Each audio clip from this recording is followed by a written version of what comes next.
Wow. Wow. Yeah. We're back. What? What? I just wanted to fake out all the Spotify listeners to make them think that I was I lagging. wish I would have known. I would have played it. Yeah. Yeah, Dang, you should have. I'm sorry. I screwed up. You know, I ruined for a everything. comedian, you're... Over. Yeah, okay, hold on. Go ahead. All right, Hey, wow, we're here. What's up, Nick? How are you? Hey, Nick? What? Hello? Nick, you're cutting out. We can't hear you. I'm just kidding. Oh, my God. Wow, that is funny. Woo! Awesome. What an incredible start. 40 seconds in, we're on fire. I'm sure somewhere out there right now is someone listening in their car really cracking up. Somewhere out there in the world is some guy. There's a guy, and his girlfriend is sleeping next to him. Yeah. And she's going to wake up right now because I'm going to do this.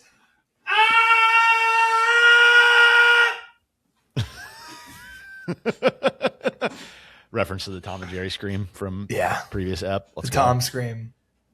Whoa, Thickums first in the chat said, "Can't wait for the first J-Dude comment." True. We all we're all sort of just waiting for the next J-Dude comment. What is life? Yeah. Besides just waiting for the next J-Dude comment. J-Dude. Yeah. Currently, it really is a good metaphor for like, hey, good things will come. Right. You just have to wait. Currently in car on my lunch. Hell yeah, Thickums. That's what's up. What are you eating? What are you eating for lunch? Beautiful. Oh, you did the burp and blackout bit. I love it. I did your thing. Let's go. Yeah. Let's go. When Bay starts using your terminology. Yeah. So true. I'm good. A little beach weekend, a little long. Yeah, I saw that. Crazy like 5 days for me. Oh yeah. Wedding in New Orleans. Left on Thursday. All like, great wedding. Loved the everything about it. We were invited to the rehearsal dinner too, so we did that. But the rehearsal dinner was on Thursday, and then the wedding was on Saturday. So you had a day in between. Yeah. By the way, Thickums just said Dookie just scared this nice Hispanic lady putting away her grocery cart with that scream. That's good. That's awesome. Glad I could be of service. Incredible. That's very funny. But anyways, so like long trip for the wedding. Also just drank aggressively. Like rehearsal dinner night and the wedding. Not as much the wedding, but just drank a lot of alcohol in the meantime. And then we get back. So we drive back from New Orleans to Alabama. It's like a 2-hour drive. On Sunday, we stay here for maybe 6 hours. And then the girlfriend and I hit the road for Destin, which is 2 hours the other direction. Okay. And just we went to the beach for 2 days. We had some friends that know people that own a condo, and they were there for the week. And so we're like, oh, we'll come Monday, Tuesday. Liz took Tuesday off. She already had Monday off. We're like, oh, it's perfect. But that's fun. I think we underestimated truly how long of a 5 days that was going to be. Okay, a little packed, a little jam packed with travel and a lot going on, kind of thing. So that's all that was. And then of course we ended the weekend with just an absolute banger of a sunburn for anyone that's watching live or is watching the YouTube. If you're listening to Spotify, just go to the YouTube and go to the 4-minute mark and look at me pulling the collar of my shirt down. Yeah, he is. I mean, you are well done, my friend. A cherry tomato, crispy red. But to my defense, I'm on top of sunscreen and UV. Sure. I saw that the UV for the day was at a 3 or a 4 all day and peaked at a 5 around noon. That's what it said when I checked it. And I checked it right before we went out to the beach. However, I think there was a storm that was supposed to roll in around noon. And so I put on 15. I was out there for 3 hours, and I think I put on 15 twice. Okay. For those 3 hours. Because I'm thinking the UV's 4 or 5. It's not that bad. Dude, I checked afterwards, the National Weather Bureau or whatever.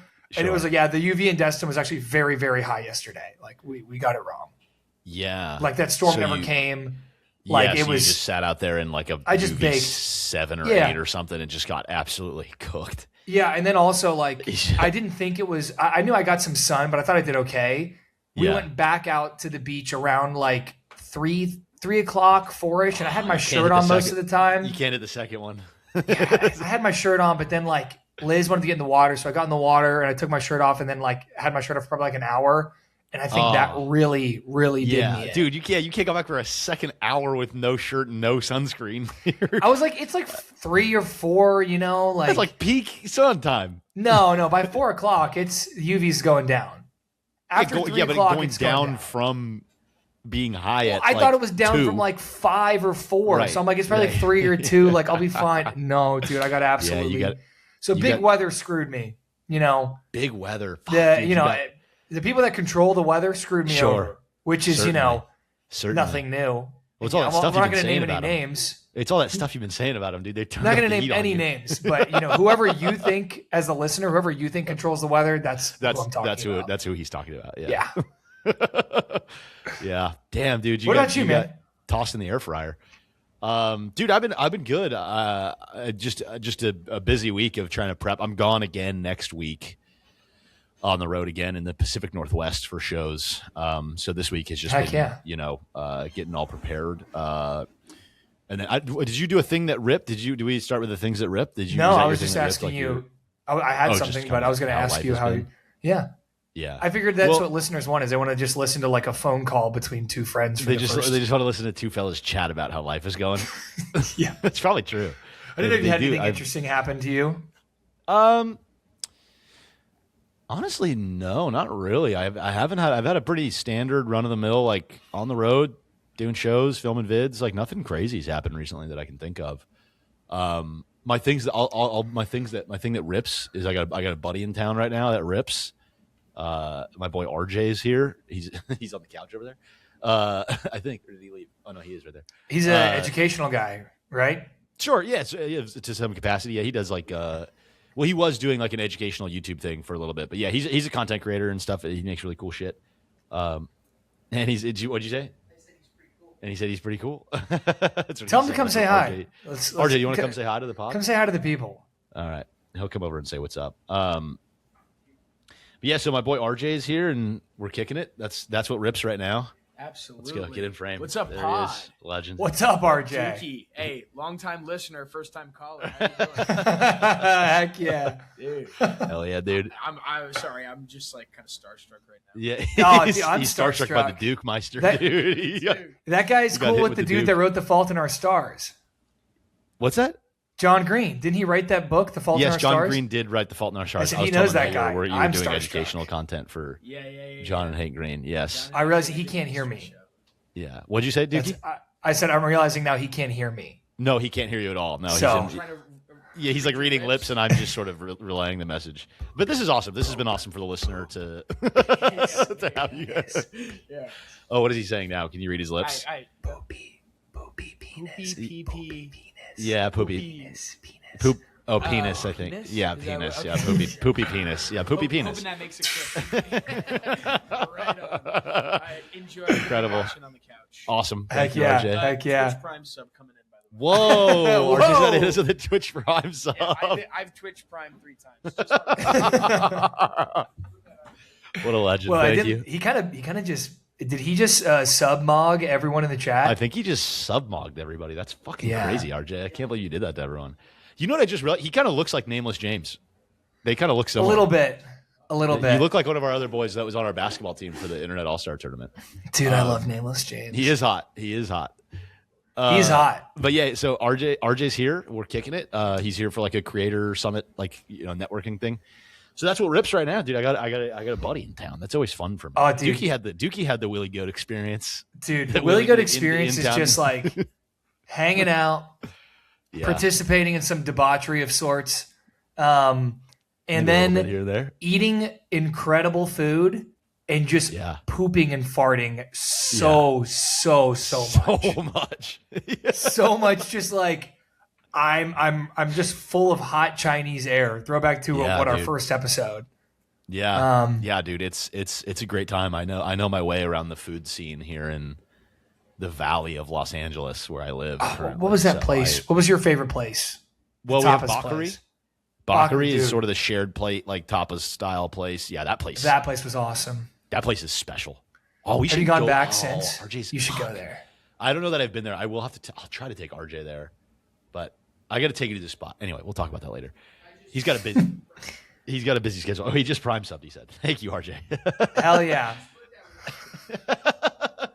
Yeah. He said that he has to. I have to split the revenue with you. Yes, and Connor does. I think one time you sent me like $16. Yeah, Like, yeah, some people like subbed. Go, man. I know. I got to was go like, hey, check thanks. on that.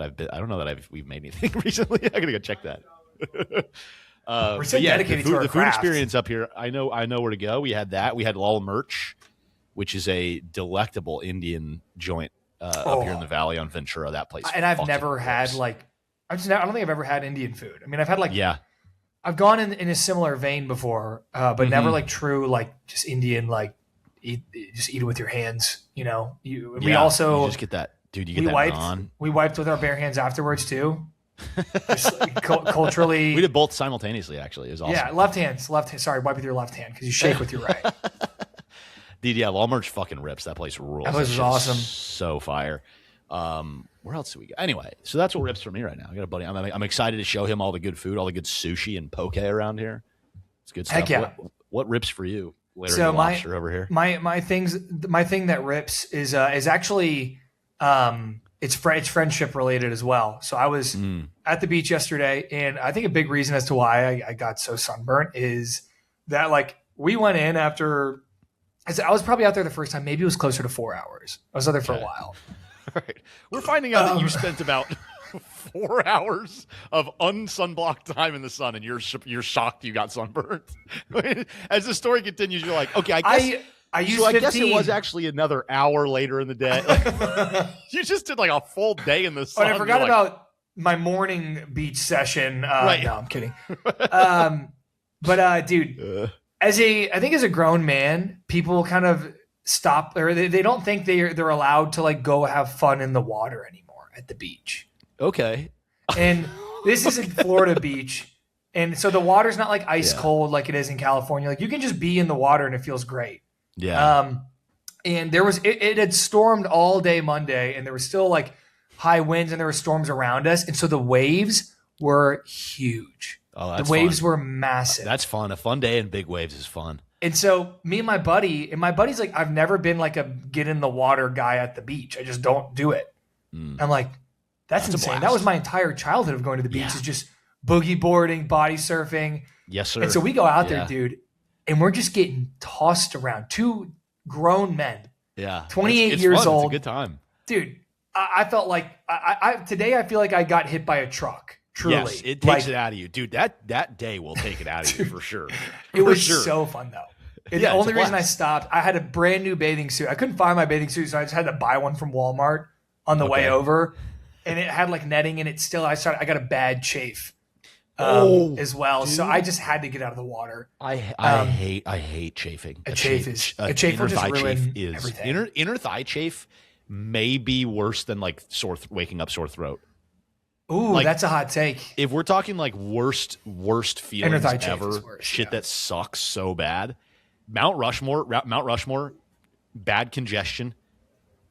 Like It's really not bad. not being able to breathe through your nose is Cannot so breathe annoying. congestion. Oh, Waking up just sore dripping throat. too. Yeah. Waking up sore throat. Chafe has to be like very. That's got to be top 3. Do we easily. put sunburn on this list? Honestly, the reason I'll say no Bad is well, sunburn. Yeah. bad sunburn obviously hurts. Yes, and like there's a line where it's like, what about broken leg? And you're like, well, yeah, of course, but like, You just said getting shot. yeah, that's what I'm saying. There's That a was line bad. here where it's like, Cancer. Where do we put Right, cancer like- on this list? we're talking about like non-life threatening ailments here, and like things that don't change the trajectory of your life in any way. If we're talking Ooh. about those type of ailments, Knee, like a scraping up your palms because you caught bad yourself. Bad Dude, scrape hurts. I did it to myself like a year ago. I was getting out of my car, like parking in my parents' have like a gravel driveway. They have a gravel driveway. A travel driveway. Yes, a saber type Cougar. And I stepped to get out, and my foot just went sideways, and I just hand right on, and just a rock went into my hand, and I was for the next 5 days, I'm just like, this sucks. Yeah. Damn ass fuck ass rock. You want to pee on it? Can I throw biting the inside of your cheek and then biting it spot for the next 3 or 4 days? Dude, fun fact about your boy. I can't stand having something like that in my mouth. I've had this little like thing on the inside of my lip for probably the last 3 weeks. Yeah. And you know what I've been doing? It's in the perfect spot where I bite it often. I've just been chomping it off. Just like gritting my teeth and just biting it off. Giving myself 3 days of like nothing there. And it hurts really bad, but yeah, that hurts bad. There's like ointments you can put on it. I know. I'm not all Hollywood like you. All right. I'm trying to help you, dude. It's not even Hollywood. I don't go. Look, real men don't go to the doctor or buy. You don't have to go to the doctor for a canker or talk about your feelings. We don't go to pharmacies. Okay, real men just grit your teeth and you bite off. You cut off the thing that's hurting you. Hey, dude. God forbid any one of my hands starts hurting because they're gone. Yeah. Just not dealing with it. I had a skin tag on my shoulder that was really bothering me, and I cut it off with scissors. Hell yeah, that rules. Dude, it hurt so bad, and it bled way more than I was anticipating. It bled a lot. You have to like burn them off, don't you? Yeah, there's not the way to do it. Don't ever cut off a skin tag with scissors. It's not the right way to do it. It's very bad. It's a very bad idea. Pretty crazy to disavow the coolest thing you've ever done. The most hard, like rock and roll, hardcore thing you've ever done in your life. It was. This thing on my body is bothering me. Honey, get the scissors. Dude, it was also like a 30-minute process because I couldn't like get myself to do it. So I had to keep like, all right, 1, 2, 3. And then I would like stop. And I was like, and then the first time I tried to like go in and just do it, like the scissors kind of just like folded over themselves and it like wouldn't cut. And it just kind of stabbed me a little. So I was like, I was like, oh, fuck. Just bleeding in my bathroom at like 1 a.m. You had the Tom and Jerry scream. Bad. Little Tom and Jerry scream. Thickum said my girlfriend wants you guys to talk about SGA and his flopping. We will get to that. We're gonna talk some OKC Spurs today. We're gonna talk a little bit of soccer. We got some soccer business going on. Yeah, touch a little bit on the NHL. I do want to just comment. Dinky Doodle 987 said turned off NBA today so I could watch this and get NBA analysis that's actually good. Legend Dinky Doodle. That's always one of my favorite compliments.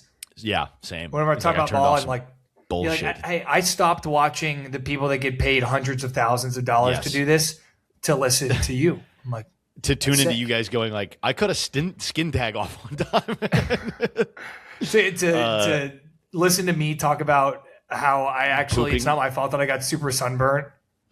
And then just like adding hours on to how much time I spend in the sun. And then, by the way, Dinky Doodle followed that up with Dookie looks like in Tom and Jerry when they get really mad and their whole body turns red. Cue the steam engine sound effect. We need steam coming out of your ears. Yeah. Yeah. Dude, I took a double dose of NyQuil Severe last night just to fall asleep. Wow. I was just in pain. It was just hurting so bad. Yes. I will say the worst thing when you get like a light sunburn and you kind of like take a shower, you put some aloe on it, and you're like, it doesn't feel great, but like I know that in a day or two this is going to be gone, and I'm gonna like it'll be fine. That's fine, but like if it hurts so bad that you can't sleep, that is top 5 worst feeling all time. That does suck. It's awful. Thickum said, number 1 rule about skin tags is to not cut them off. Well, I mean, it's gone now. Hey, it worked. And how much money did you save? Oh, I thought you were going to say spend. I was going to go 0, but I saved all of it. Probably over $100. Asking me how much money I saved is like that's like basically telling me like tell people how much you have in your bank account because I saved every dollar I have technically. So that's not how that question works. I don't think. Yeah, it is. Say, how much money did you? How much would it have cost to go get it removed? I think is. You're like that's actually pretty fucked up if you'd ask me that. Guy who doesn't understand how questions works. This guy doesn't understand how questions. Tell people how much money I have.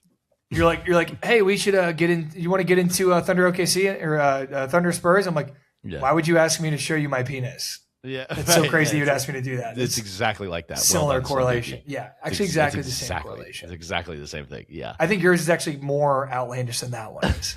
True, it is a little bit. Yeah. Oh my gosh! Speaking of showing your penis, the Spurs. The Spurs have shown their penis. No, if Wemby loses Game 6, he has to show everyone his penis. What do you think? I mean, where are we going? What's the over under on? 10. Over under 10? 10? Yeah, over under 10. Over under 9.5. You think you're taking the over? Yeah. Fuck yeah, it's probably. And the French are hung too. Are they? The French are like notoriously hung, I believe. Well, I think the French P-gate, the French P-gate Scandi, dude. Yes, the French pole vaulter that hit his French ween against the pole. That was a thing. Yeah, so it's Thickham says at least 9. I got over under 9. I think I'm taking the over. I think you got to take the over there. But no, that was I had no segue, and I was trying. How big do you think his balls are? How funny would it be if they're so small? How funny would it be if they were comically really tiny balls, but everything else about him is huge? We gotta get Wemby on the pod and ask him. we gotta see if we can get Victor Wembanyama on the podcast to talk. How do you think Dinky Doodle feels right now? He's like, I turned off the NBA today to watch this. We're like, how big do you think Wemby's balls are? What if they're like turned really off small? NBA today to tune into real analysis. Yeah, I turned off over under 9 inches on Wemby's cock. I turned off former NBA players and journalists who've been in the business for 30 years to listen to two idiots talk about balls being sunburnt and Wemby's penis. Yeah. Speaking of balls, there we go. We'll get there. Yeah, you like that? 21 minutes in. We'll get 22 minutes in now. We'll get to something basketball related. Yes, by the way, Dinky Doodle, it is still better than listening to Big Perk. Yeah, he's an idiot. Dude, he's an idiot. Didn't he just get in trouble for he was like going off at some AAU game or something like that? Didn't he get he just had to issue some apology because he was like screaming at someone at an AAU game or something like that? I don't know. That would be awesome. Is like being a famous former NBA player / TV personality and just dogging some 19-year-old ref at an AAU tournament, just screaming at him. That is the life, dude. Tell me you wouldn't. Everyone's absolutely. like, how dare he? It's like, why? Yeah. I would do that. How dare go fuck yourself? I yell at refs for games I don't care about. Yeah, I'll go watch someone else's kid play. I'll get kicked out of the arena.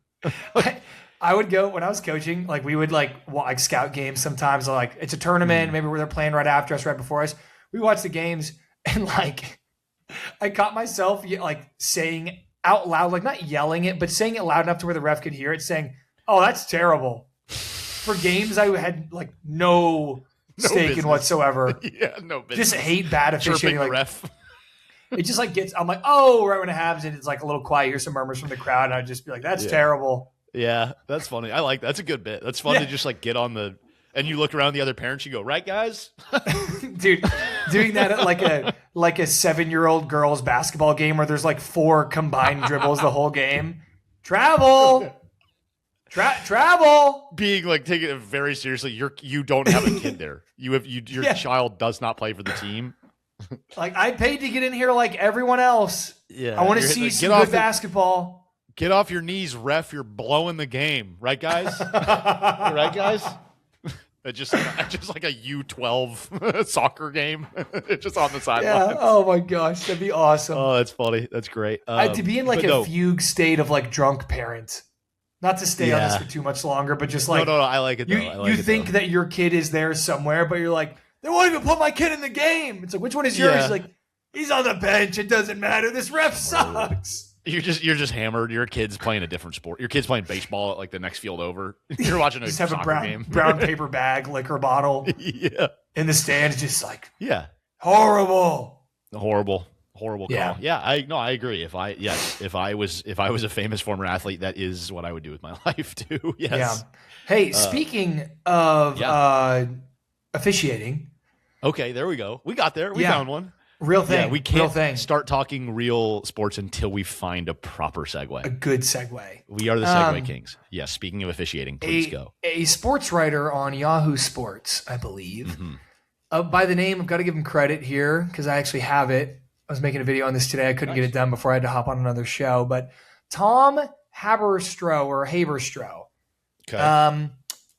I think he asked himself the question, like, all this Shai Gilgeous-Alexander flopping stuff, it can't be as bad as everyone says it is. This is probably one of those classic, like, the internet finds a few clips and they post it and everyone's like, yeah, it happens all the time and that's the narrative and it's not necessarily true. Mm-hmm. Well, he decided to set out and determine if that is true or not.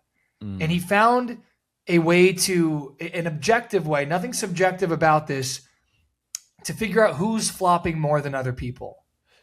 So he said, I'm going to look at how often guys simply fall down after they've shot a field goal. Okay. How often are they falling down? How often are they just hitting the deck? Sure. There's nothing subjective about it because sometimes you get hit hard and you fall down. Sometimes you didn't get touched and you fall down. You can't say if he were to try to do like how many times did guys embellish contact? That's subjective. It's a little subjective. Yeah, this is a hard thing to get a number on. Yeah. Falling down or standing up is black and white. So yeah, you can quantify that for sure. Exactly. He looked at how often guys fell down when they didn't get a foul call, how often they fell down when they did get a foul call, and then how often they fell down on just all of their shots in general. Wow. Shai Gilgeous-Alexander is falling down on 17.4% of every single shot he takes. Wow. Where does that compare to the rest of the league? So he did it for 5 guys, and they're pretty much like the most frequent flyers to the free throw line for all the remaining teams. But he did it. He did this for the whole playoffs. He looked at every shot they took and how often they fell down. We're talking about specific guys going to the free throw line a lot in the playoffs. So this is So just to be clear. I'll tell you, it's Shai, James Harden, Jalen Brunson, Donovan Mitchell, and Victor Wembanyama. Wow. So Shai on his total shots, on all shots, falls down 17.4% of the time. Next closest guy is James Harden at 11.9%. Wow. After that, Jalen Brunson at 9%, Donovan Mitchell at 8.4%, Victor Wembanyama at 4.2%. And this is the craziest part right here. On shots where Shai got a whistle, where he did get a foul called, whether he actually got fouled or not, he's falling down 51.4% of the time. This playoffs. He has been falling down 51.4% of the time. He shoots the ball and gets a whistle. Wow. The next closest guy, Harden at 29. Wow. Wemby at 25, actually. Which, if there's a big jump from all shots to when you get the whistle, you're getting hit. That would mean that Wemby, when he ends up on the floor, it's more than likely he got hit hard enough that he deserved to end up on the floor. Yeah. Yeah, and then the other ones aren't super crazy. I mean, it's Donovan Mitchell at 17, Jalen Brunson at 19. Wow, that's pretty crazy. On the non-fouls, on shots where they just didn't get the call. Yeah. Shai is at 10%. Okay. Harden at 8. Brunson and Mitchell both around 8. Wemby is at 0.6%. Wow. So we've got like a true ethical hoops versus foul baiter battle going on right now. Yes. I got a text from a Thunder friend of mine today and said the fact that Wemby's being called the face of ethical hoops is laughable. I fully disagree. I actually think Wemby is maybe the most ethical hooper you could possibly find. Like genuinely, I am so happy Wemby's becoming the face of the league. I think he is going to be so good for this league. I agree. Only thing that's annoying about it is it's almost too perfect because he's like it's like he is literally just a my player created in a lab. So it's almost like it's almost too perfect. But I love him so much I don't even care. I do. I love him so much. Yeah, I thought this was funny enough to mention. Yeah, please. The exact text was, and this is a buddy of mine. I'm not going to put him on blast too hard, but said LMFAO having Wemby be the face of quote ethical basketball is a fucking joke. And I just said, hey, man, shut the fuck up. Your team is the face of unethical basketball. Absolutely. You don't get to be upset about who the face of ethical basketball is. Yeah, I agree. Look, I'm happy for Thunder fans that their team is winning. Like, don't get me wrong. Like, if there's a franchise that deserves like a winning team, like sure, they're dedicated fans. I was just in Oklahoma City. I promise you, they love their team. That city goes all out for their team. They do love that team. I'm happy for those fans. I have almost honestly been, in many ways, like an SGA apologist in some capacity, because I've been like, you have to understand, like, yes, he gets to the line a lot, but like if you look at all-time player averages, it's actually fairly close in terms of how often he's getting to the line, and versus his drives per game. That was a big thing last year. Is they looked at drives per game. It's like he's actually very on par with how often you drive and then how often you get to the line. Like it's average for the rest of the league. There was a lot of numbers that pointed to SGA is going to the line a lot because he gets in the paint and people can't stop him. And it's actually not like a historically significant amount that he's shooting free throws. Now, that being said, we have reached a fever pitch here with the flailing on like the mid-range jumpers and stuff. It is no longer something I can defend. I can no longer in good conscience be the guy that's like, hey, I'm all about like being rooted in like reality and truth, and like the numbers point to that. At some point there is a line where it's like, you know what? Fuck that. I'm watching the games. I am watching this guy pull up, flail around, draw contact where there isn't any. I'm watching defenders like put their arms behind their back and step away from him while he's shooting. And he just falls. Still get called because he like does that thing where he like throws his arms around and like leans into them. It is absolutely undeniably happening. I do not think it's even relatively close anymore to like sometimes it's this and sometimes like, dude, Steph used to fall a lot too. Like don't get me wrong, Steph used to hit the deck a lot too. He used to sort of like draw fouls on 3-pointers too. Sure, that did happen. Don't get me wrong, but this is, dude, it's reached a level of like have some fucking pride, man. Like seriously, dude, like this my is thing is this is ridiculous. I mean, you remember the finals last year. It's like, and the Thunder really haven't played in a ton of close games this year, so we haven't seen it quite as much. But when it comes down to the wire, and we're in the last minute, and the whole arena is chanting, defense, defense, and the announcers just get quiet because they know that these are the moments that have to speak for themselves in the playoffs. And we see Shai get to his spot, hit a step back, pump fake. The guy jumps, and he's like, oh, shoot, I'm toast. He puts his arms back, and Shai just leans into him and throws the ball in the air. No intention of trying to make a shot at all. Tweet, go to the line, 2 free throws. It sucks. It sucks, man. It's just not fun to watch. It's bad product. Bad for the league. It's bad. It's a bad product. The craziest thing, by the rule book, flopping is a technical foul. Right. It's a technical foul, and they just don't fucking call it. This is something that I've been saying for a while that like bothers me. I don't think I've said it on the podcast, but it is like, dude, if you go review a play and you do see a guy, like you do see that a guy really flopped, start punishing that. Start punishing that. It has to impede your ability to win the game. It has to hurt your ability or your chances at winning a game, or else guys are going to do it forever. Yes. If you are trying to manipulate the refs in a way that is outside the rule book, that should be a punishable offense. I've said the same thing about soccer. A lot of Americans complain. They're like, I don't like all the flopping in soccer and the guys that roll around. Honestly, dude, you would be surprised how many times a guy hits the deck in soccer because they took a cleat to the ankle, and I promise you that shit hurts way more than you would think. Like, I promise you there is less flopping in soccer than the average American thinks there is. Like, it's had this like weird branding. But the World Cup is especially bad though, and that's when most people just watch soccer. Like that's what I've heard. Like, dude, even that, I'm curious to see the World Cup this year. I'm curious to see more Americans watching it because it's here.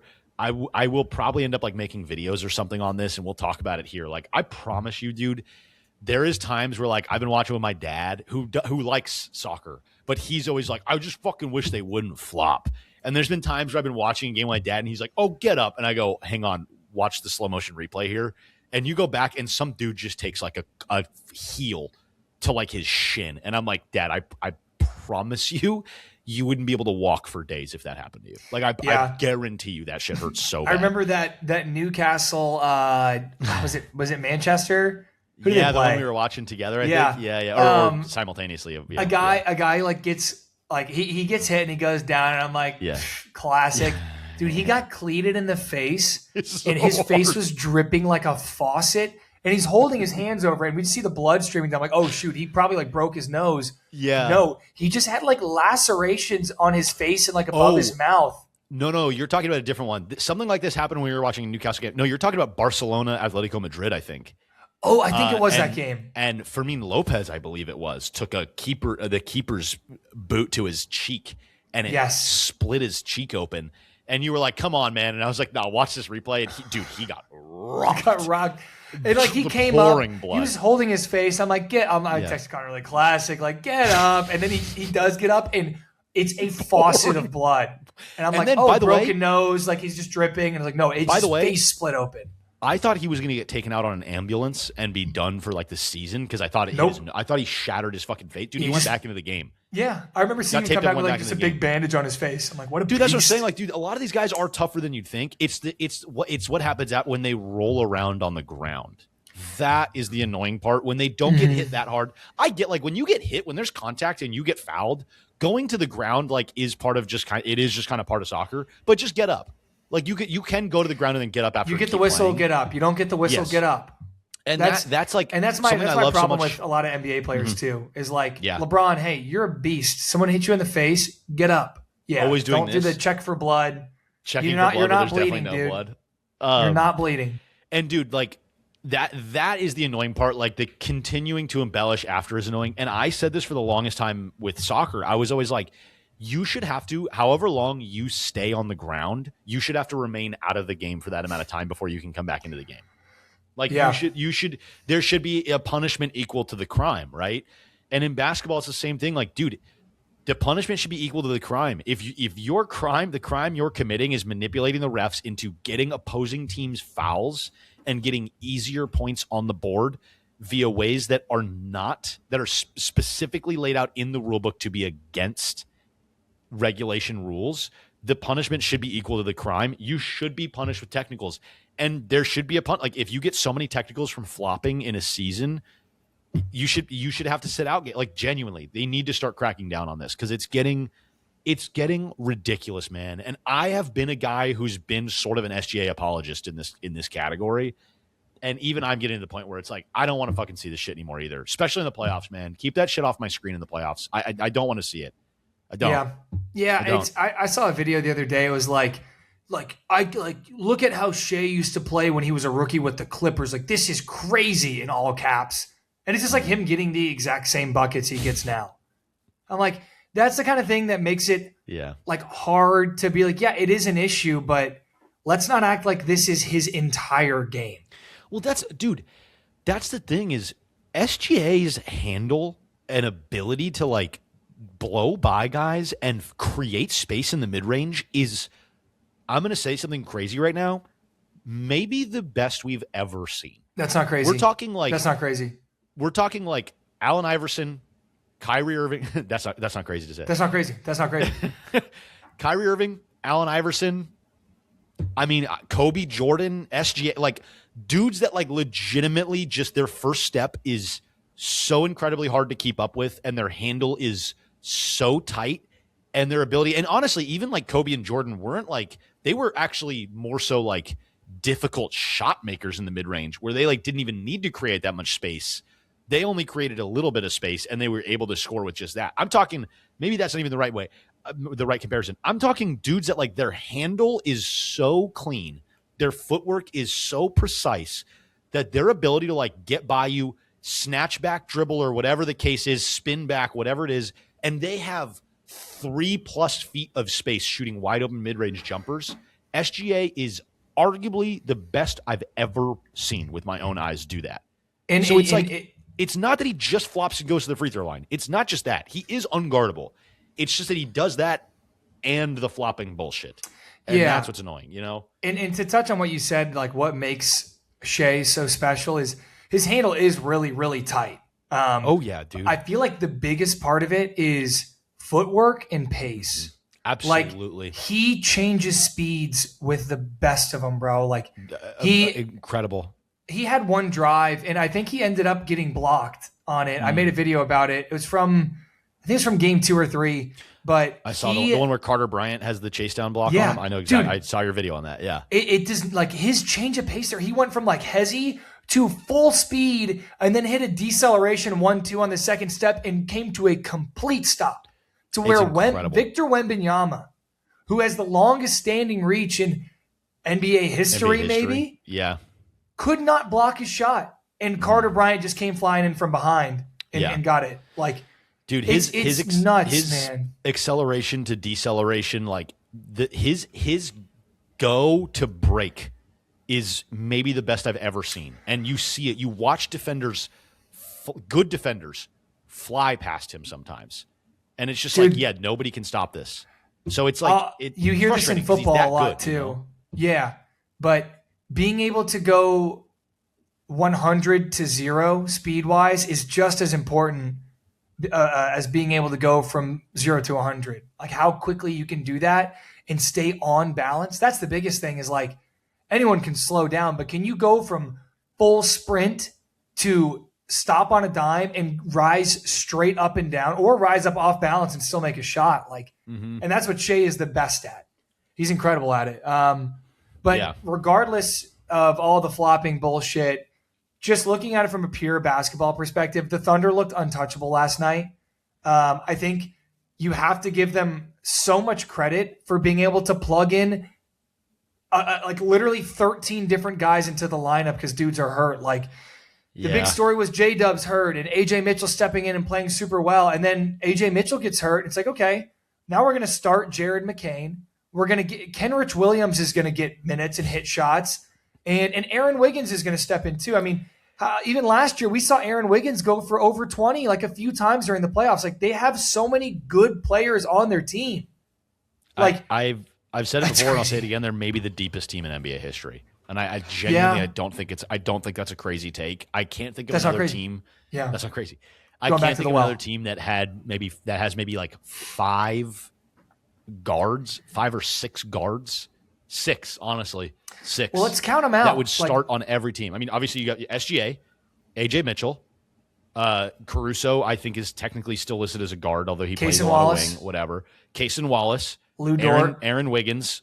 Lou Dort again is like and Wiggins, 6'4", would he 6'5". start? You know, I'd even say like how many guys, how many wings? Yeah, how many wings do they have that would 1,000% be like in heavy rotation, like playing 20 minutes a game on other teams? There's never been a team 1,000%. Isaiah Joe, all those guys that you named. There's Wiggins. never been a team in NBA history that has this many dudes this far down their roster that are legitimate starting pieces on a large majority of the teams in the NBA.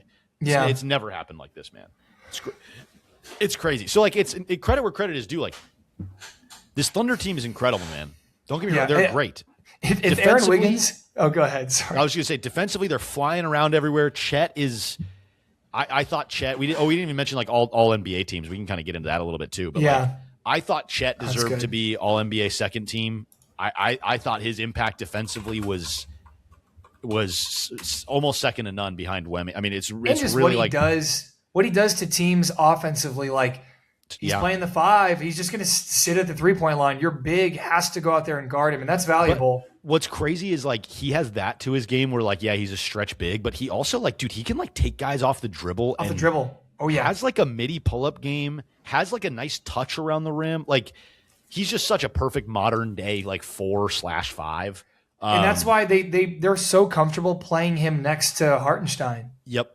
It's like, why not? He's really no different than having he's not no different, but he's not that different from having a wing out there on the, like having like a 4, like a bigger 4-man. Yeah.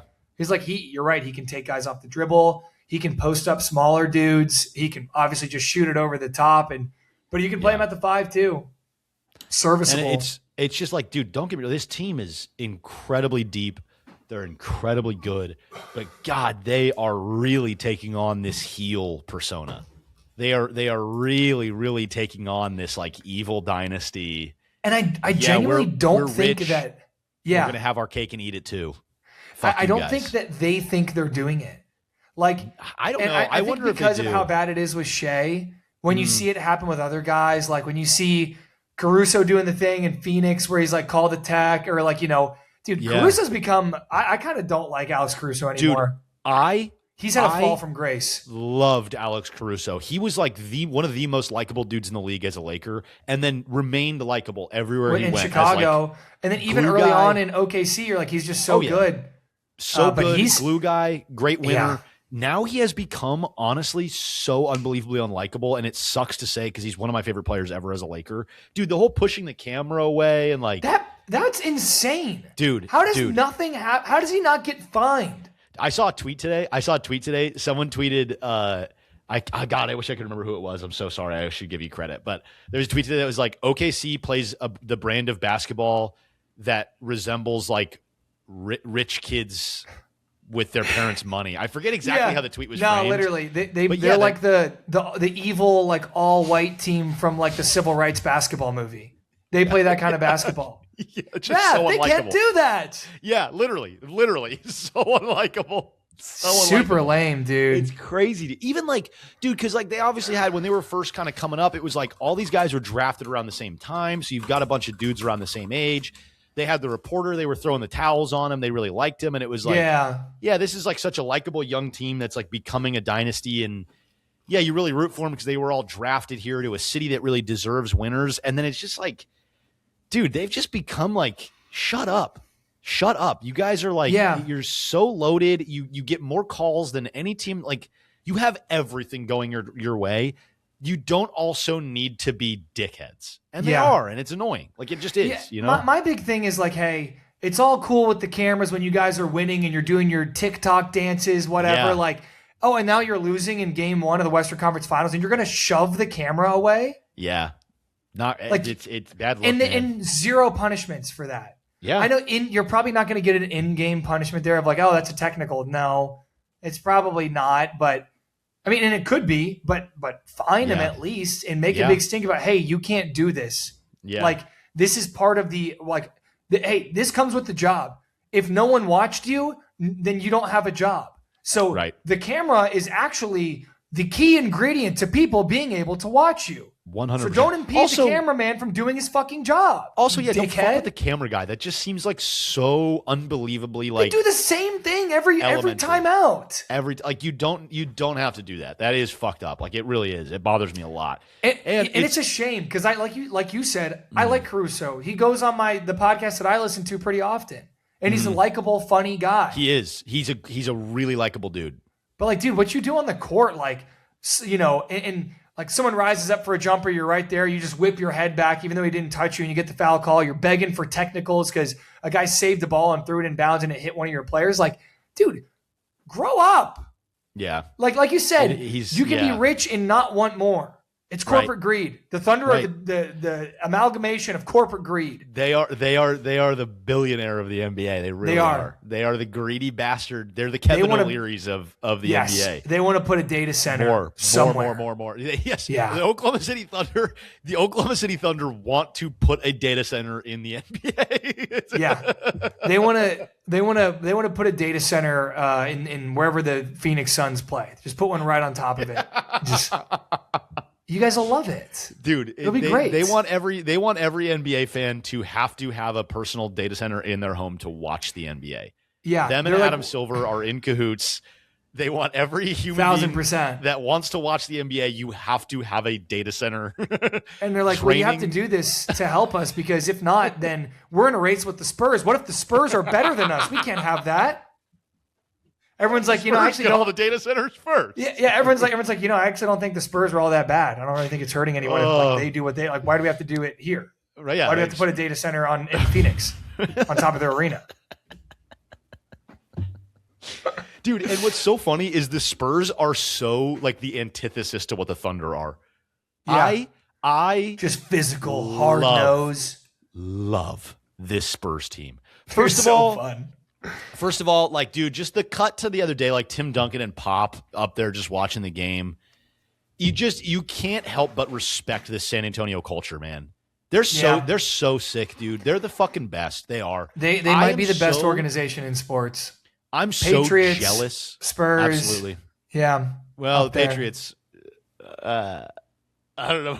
I don't know about the Patriots. Well, in terms of just like winning, like just doing like winning games and winning culture, sure, yes. Belichick and Brady were very similar to like Pop and Duncan in that sense. As far as likable, Yes, as far as like well respected, like I don't know anyone that's like, gosh, I really can't stand the San Antonio Spurs. Like, well, Mavericks fans, there was a period of time, but yes, there's a rivalry there. You know that the hate isn't real when it doesn't stay very long, because as soon as the Spurs weren't good, it's like, okay, I don't really hate them anymore. Yeah, like, but that's the thing is like, dude, they're just like it's just a winning, respectable culture. It's impossible not to be like, yeah, that's how an organization should be run.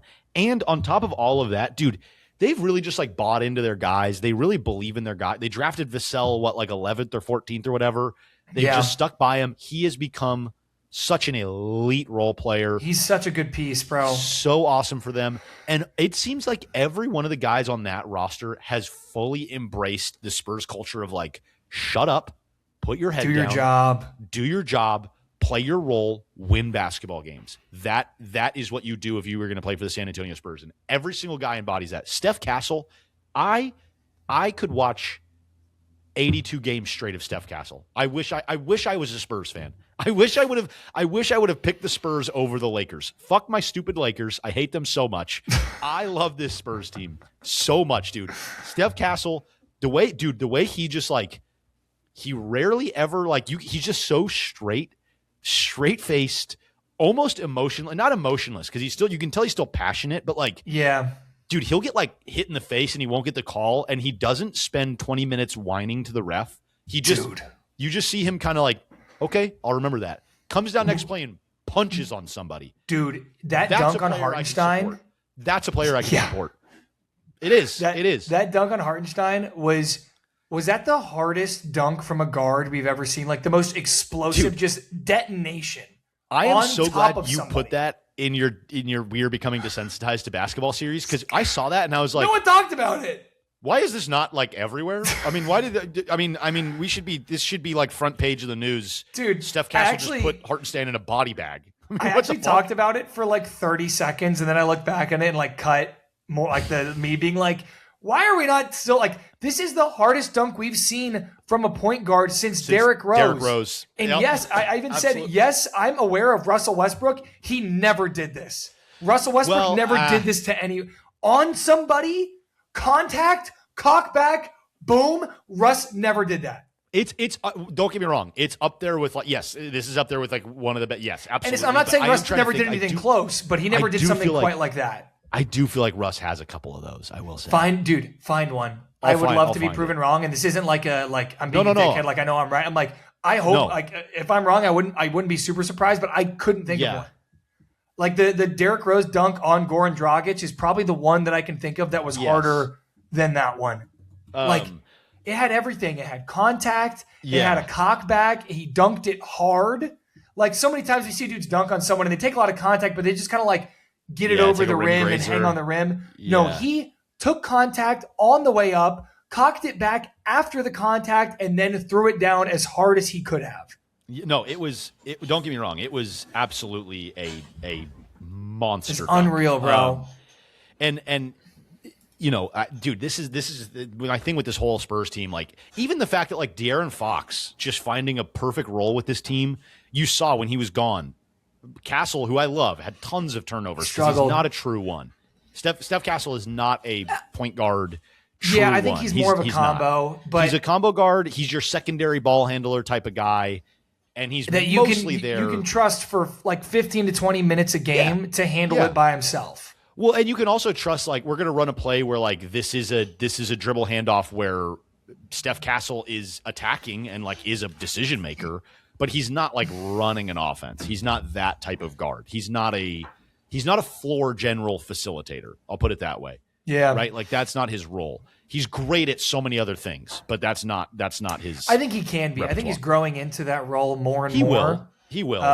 But the playoffs are just different. Like it's tough to be something very, very well in the playoffs in your first playoff experience. Like totally. And I was texting with some buddies the other day that like I was hyping up Castle and then he had a couple games like really bad turnovers and they were like they weren't like victory lapping, but they were like, I don't know, this is a rough look with all these turnovers. And I was like, hey, totally. But you have to understand this is a young kid in his first time in a Western Conference final against maybe one of the best defenses we've ever seen, especially their guard play, like defensively. Like you got to cut him some slack here as like, this is going to happen. But man, and Harper even is like fits the Spurs culture. So you can tell he's so bought into this Spurs culture, and he's going to be so special, man. Yeah, he's going to be so. He's special, already great. Kid. He's already great, man. I'll say this: without Fox is one of those guys where you say he's not, and this is I love this cliche because it doesn't make sense unless you present a situation where it does. Yeah. He's not their best player, but he might be their most important player. Yeah. I agree with that. Yes. Without him, like, and granted, obviously, they got blown Wemby's out. Their most important player. He's their best player. Yes. But when you're looking at who means the most that isn't the best player, it might be De'Aaron Fox. It is. It might be De'Aaron Fox because he just has, like, when you have someone that at a moment's notice can draw two guys to guard him, not a double team, but just get past your guy and put pressure usually on the rim or in somewhere around the painted area to where guys have to get a little closer, gravity essentially. Those guys are important. And Steph Castle, sure, he can get downhill a little bit, but he doesn't do it in a way that causes panic. Oftentimes, he's bumping someone, he backs up, and then maybe cross tween, get downhill, and then he's going through somebody. Defenses have time to collapse, and it's not like I looked at my man, I look back at the ball, or maybe I'm seeing both. Maybe I glance at my guy a little bit, and then it's oh shit, he's at the rim. That's De'Aaron Fox. That's what De'Aaron Fox does to defenses. And when you don't have that and you're used to having it, I mean, there are those times in games 1 and 2 where you're like, they just look like the Spurs offense just looks stagnant. It just kind of looks like they're pinging it around the perimeter, waiting for something to open up, But Fox he does that for him, So I feel like Fox being back helps him a lot. Last night was just, I'm going to have to watch. I haven't watched the game again. Usually when a game is that weirdly like, oh shit, they kind of just messed him up, I'll go back and watch and kind of see what the difference was. But I mean, dude, it just felt like the Thunder were unstoppable. And I think it's because when you like box score says, Shai played well and so did everyone else. Everyone hit shots. Like that just might be what it comes down to. But What I was getting at. Oh, sorry. We keep going. No, I realized. Did I cut you off? I don't even remember. I kind of blacked out for a second. No, there. we're kind of just going back and forth about our Thunder hatred and gushing about the Spurs. Yeah. But something I did want to kind of go back to. It wasn't that I was cut off, but I kind of just didn't make this point. But Thickums brought it up in the chat. I love that Wemby genuinely doesn't like Chet, and this is what I was saying. Like the Spurs are the antithesis to the Thunder in terms. I mean, we've talked about That's this, right? Yeah, but that's okay. The Spurs are the antithesis. One more time. What's up? The Spurs are the antithesis to the Thunder, and I say that because the Thunder have become this unlikable team. The Spurs have become this very likable team. Both franchises have drafted all of these players. Like it feels very homegrown outside of a few. Hartenstein for the Spurs and Fox. Hartenstein for the Thunder, Fox for the Spurs. Yes, they've made some signings, but these are mostly homegrown teams. But Wemby coming out this summer and doing the whole Monk thing, and his whole he's crying when they lose, and it's almost gimmicky. Like he was on the border of gimmicky, trying to kind of find his Kobe "job's not finished" quote. Like there was versions of Wemby where I was like, that's almost bordering cornball. But I gotta say, man, it's authentic. It is authentic. It is who he is. He is this competitive. He is genuinely. He has that like Jordan, Kobe, LeBron level competitiveness to him, and he's doing almost petty level, like competitive nature shit. And I love it. I love just that he doesn't walking want to be through friends with Chet on the way back to his huddle, bumping shoulders with Chet. I love that shit. He skipped a presser. He's going to be fined by the NBA, or he got a warning from the NBA that'll be fined because he like skipped a post-game presser because he was like too pissed that they lost or whatever. I love this. I love that he is able to be this type of guy. He's clearly a leader in that locker room. He's clearly a guy that is like, fuck this Thunder team. They are not our friends. I hate these guys. Don't put me in the same conversation as Chet. I am better than him. I love that he is saying that stuff, and then he's backing it up, and on the court you can tell he does not fuck with these dudes. He does not like these dudes, And I love this shit. I love that they are like a villain to him and he genuinely doesn't like them. And I am excited to see, like, I do think the Thunder will win this series in 7. I've said that from the jump. I am excited for when the Thunder inevitably take a little bit of a hit because their books are going to have to be adjusted in some way. They can't afford everybody here. Like next they're going to have to make next year it starts is the beginning of like, all right, we can't pay everyone. They're going to be a little bit squeezed. They're going to have to make some moves for sure. And I can't wait for when that happens. And I think it's going to level out a little bit as the Spurs continue to get better and grow and get more experience in the playoffs. And the Thunder continue to we're going to have to figure out our team here. Right now, I think the Thunder are they're just objectively a better team. They are. They've had more experience. They're a deeper roster. But as things level out, I'm so excited for the petty shit talk Wemby post game press conferences where he's like, yeah, I don't like those guys. I'm excited. I think he's going to continue this trend, and I hope he does because the league has missed a little bit of fuck you. Everyone's been a little too nice. The league has missed a little bit of go fuck yourself, and I'm excited that Wemby is doing it to this Thunder team, and it makes me love them that much more. Yeah, me too, man. And something I said on the other show I was on earlier today, I said that the Thunder are objectively the better team, but the Spurs have the best player in the series. They have the player who is going to affect the game on both ends more than anyone else. Yeah. And with that being said, I'm sorry. I don't think there's a world where Wemby isn't taking the most shots on your team far and away and you're winning a playoff series. And it's not like they were force-feeding Wemby and he just had to pass out of it every time. No, you need to get that man the ball because there's no one in the NBA that can guard him one-on-one. Force them to double. And if Wemby is taking 15 shots a game and you have other guys taking 15 shots a game, Wemby should have 15 assists because it should be that he's just dishing it out as soon as he gets doubled and finding shooters. They do not force feed him enough. And this is a new coach. You know, this is a guy who's never coached in the playoffs before. He's never been at the helm. And I think we see this with new coaches in the playoffs is they're afraid to take a swing. They're afraid to swing big on an adjustment. Even look at Mike Brown. Mike Brown was I think a lot of people were thinking, the Hawks are about to beat the Knicks in the first round of the playoffs. We're about to get a repeat of 2020 with Trae Young. And Mike Brown was like, fuck it, let's run the flex. Let's put Cat on the strong side of a flex action, have a flex cut, and if we don't like it, we'll go into a DHO. And it was unguardable. Yeah. And if he does that and someone finds that he's doing that and it didn't work, they're like, yeah, Mike Brown's an idiot. He tried to run a middle school offense in the NBA. But it worked. Right. It worked and he took a swing. And so I mean, look at Daignault last year. He put Caruso on Jokic. That sounds idiotic on paper. But it worked. It worked. Yeah. And Mitch Johnson has not made big adjustments. He made one adjustment before the series even started of hey, we're going to put Wemby on a shooter and we're going to try to send our primary defender is going to send Shai to the corners, just keep him out of the paint, send him away from the paint, send him to the outside short corner. And on those mid-range jumpers, we're going to have Wemby just help from either the strong side or the weak side and contest stuff. And the Thunder have since adjusted to that. No answer from the Spurs. Nothing. Yeah. So, I'm a little disappointed. I want to see it. I want to see him because I know he's a good coach, dude. Take a swing. Well, that's the thing is he's also new to the he also is inexperienced this deep into the playoffs. This is just an inexperienced San Antonio team. They will get better. I believe in them. Last thing I'll say too, I did see there was a clip of Mitch pulling Carter Bryant aside. The fact that, by the way, I love that they're playing Carter Bryant. Actually, I think it's good to get him playoff reps. I think that. Well, also he's just giving you good minutes. He is playing well. He's going to be like the next OG Anunoby. That kid is fantastic.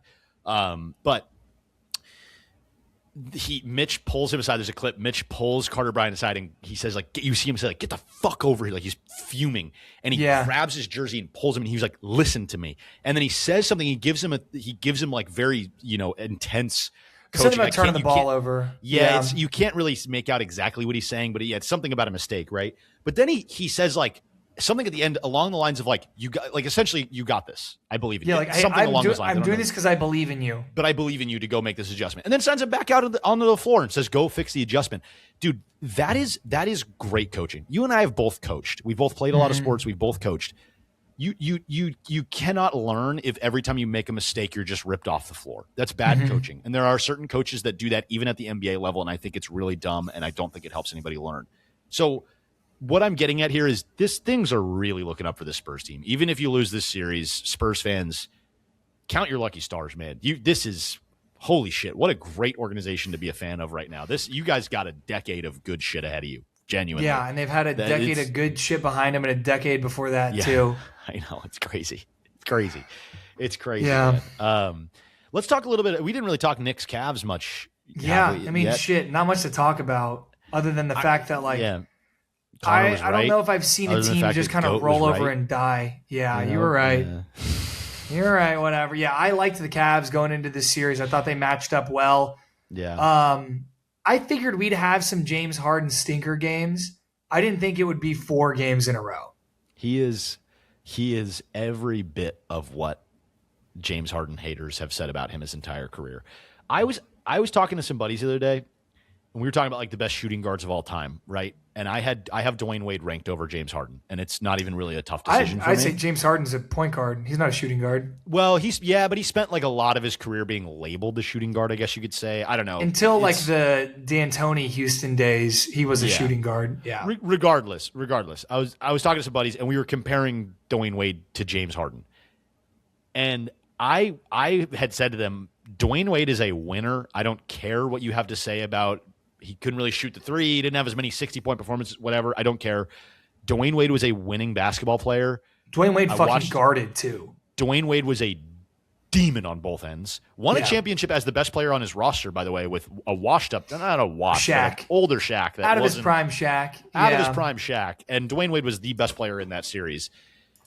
I just don't think – sometimes fans are so enamored with especially current fans, younger fans, are so caught up in how many step-back threes does he hit a game. I get it. Rockets' James Harden was incredibly hard to guard. Don't get me wrong. Offensively, James Harden is an all-time historically good scorer. That doesn't make you a winner. Yeah. And I appreciate winners more than I appreciate scorers. I've come to realize that that's a take that I have, I guess. Yeah, I'm not even trying to be – no, you're good. I'm not even trying to be a ring culture guy. I'm not even trying to say rings matter more than anything else. I understand there's a nuance to rings matter to some capacity, MVPs matter in some capacity, but there's gray areas in those things. Individual players like Charles Barkley never won a ring, but they were great players, and there's a reason for X, Y, Z. I get it. Don't get me wrong. I'm not trying to be an old head – Jordan 6 rings means he's the GOAT. It's not the take I'm trying to have here. But you can't go so far to the other side where winning means nothing. Jimmy Butler is a winning ball player. He's carried teams to finals before as the best player on the roster. He isn't a historically significant player statistically when it comes to his averages or how many 50-point games he had. Like, he's not up there. He's a winner. I mean, he has a couple games that are real bit, whatever. The guy was just a leader and a winner. And I just think that is important. I do. I don't understand this take that it's not important to win. It is. That's the whole fucking point. The whole point of playing the sport is to win. It's to win the game. It's to win at the highest level. It's to win the championship. That is the point. It's cool that you can score. Does that scoring make you a winner in the playoffs? If it does not, you are not a winner. You're a loser that scores well. James Harden is a loser that scores the ball really well. That's it. That's what he is. Yeah. It's all he'll ever be. It's stinker after stinker, man. It's like, at what point do you look at that and go, cool, he averaged 60 for a month when he was playing for the Rockets. Who gives a shit? Did it win him anything? No. Yeah. I mean, I think what he is he's just a very, very one-dimensional player. And I think you're like, well, no, he's not. He can score in all these different ways. He's a 3-level guy, is one of the greatest scorers of all time. Truly, he's just one of the greatest scorers of all time. It's no way around that. But the second that teams take away the pick and roll, the second that teams get him out of what he likes to do, he's nothing. He's an inefficient player because if he can't get going in the pick and roll and he can't have his hands all over the offense, then he's a non-factor. Like in the playoffs, at least, like he's just like a mediocre point guard that okay, maybe we'll, because like maybe we'll get him a shot, like an ISO at the end of a shot clock every once in a while, but he wants to run the pick and roll and he wants to isolate. And if they're just blitzing him off the pick and roll, he can't do anything. He's hanging out at half court during the possessions. He's kind of like floating around the logo. Legitimately, he's like, turns into like Dennis Schroeder. I'm not even kidding. That was and I even think that's disrespectful to Dennis Schroeder. Like Dennis Schroeder is at least like serviceable off ball and can accept a role. Yeah, like right. James Harden he turns into like moping Luka. Like they're the same. They're just the same player. They're so the similar. same player. They're so similar. I've said this so many times. A 6'6" point guard who's strong as hell, kind of moody. Can get you 60. But when they're on your team, they kind of have to be the plan A, and you're not really allowed to have a whole lot of other plans. Like put him next to another tunnel vision scorer, and you'll probably have an awesome regular season, and you'll look unstoppable some games. But the second they just take out the guy, or like Luka or James, it's kind of like this is not me trying to victory lap you at all here. No, you're good. Calling the Knicks thing, but this is what I said before going into this. I said if there's someone that's going to really, really, really bother James Harden, it's going to be a rotation of sending OG, Mikal. Having trying to meet Mitch Robinson Josh at the Hart. rim. Josh Hart is out there swarming people. Cat has honestly been a serviceable defensive player. His help defense has been good enough. Shamit's playing great defense. Kind of stuff. And that's what I was trying to say was like, dude, these long wing guys that are going to make it a lot harder for James Harden to just, meander his way around a screen and either just throw a lob or shoot a step back three or whatever. Like these guys that are long and they can recover and they cover a ton of space, they're going to bother him. And that's exactly what happened. He couldn't just walk through his pick and roll. Like you said, he couldn't just walk through his pick and rolls. Well, they just doubled him, which like, that's what I would do. Yeah. It's like, hey, that's what I said. This they're guy jump that's in half court and he's going to panic and he's going to fall apart. Yeah. And it's not like he was turning the ball over a ton when he was getting doubled. No, but he was ineffective. He was just hit. Yeah. He just hit Mobley on the short roll. And now guess what? Evan Mobley is your decision maker. Yeah. Because if someone sets a good screen and James Harden gets him in jail, or he gets a switch he likes. Like James Harden is the decision maker in the 5-on-4 essentially. But when you have to hit the short roll, now you have like a 4-on-3, but Evan Mobley is the guy at the helm rather than James Harden. We'll take that in the playoffs. Yeah, we'll take Evan Mobley with a 4-on-3 over James Harden with a 5-on-4, and also Harden's out of the equation. He gets doubled and he's literally letting go of the ball at the half court line. And then he stays there until the ball has been swung or passed 3 times. And he's like, hey, if the shot clock's at 5 and you need me, I guess I'm up here and I'll just jack something up. You know who the Cavs need? Who? LeBron James. He's coming home. The Cavs need to give Karis LeVert all of James Harden's minutes. I mean, realistically, in the playoffs, what's the difference, Karis is capable of going for 30. True. I actually genuinely believe that LeBron is a good fit for this Cavs team. And before they blow it up, I think they should give it one more run. And I do think LeBron should go home for his. Do you keep James? Yes. Do the whole thing over again. Let Donovan Mitchell and James Harden get one full season together as opposed to a midseason trade. True. A starting lineup of James Harden, Donovan Mitchell, LeBron James, Evan Mobley, and Jarrett Allen will get you to the playoffs. Yeah. At least Cleveland gets another playoff run to watch LeBron one more time. Well, just do it. Hold on. Do it one more Are time. you saying that that LeBron James is going to start over Dean Wade?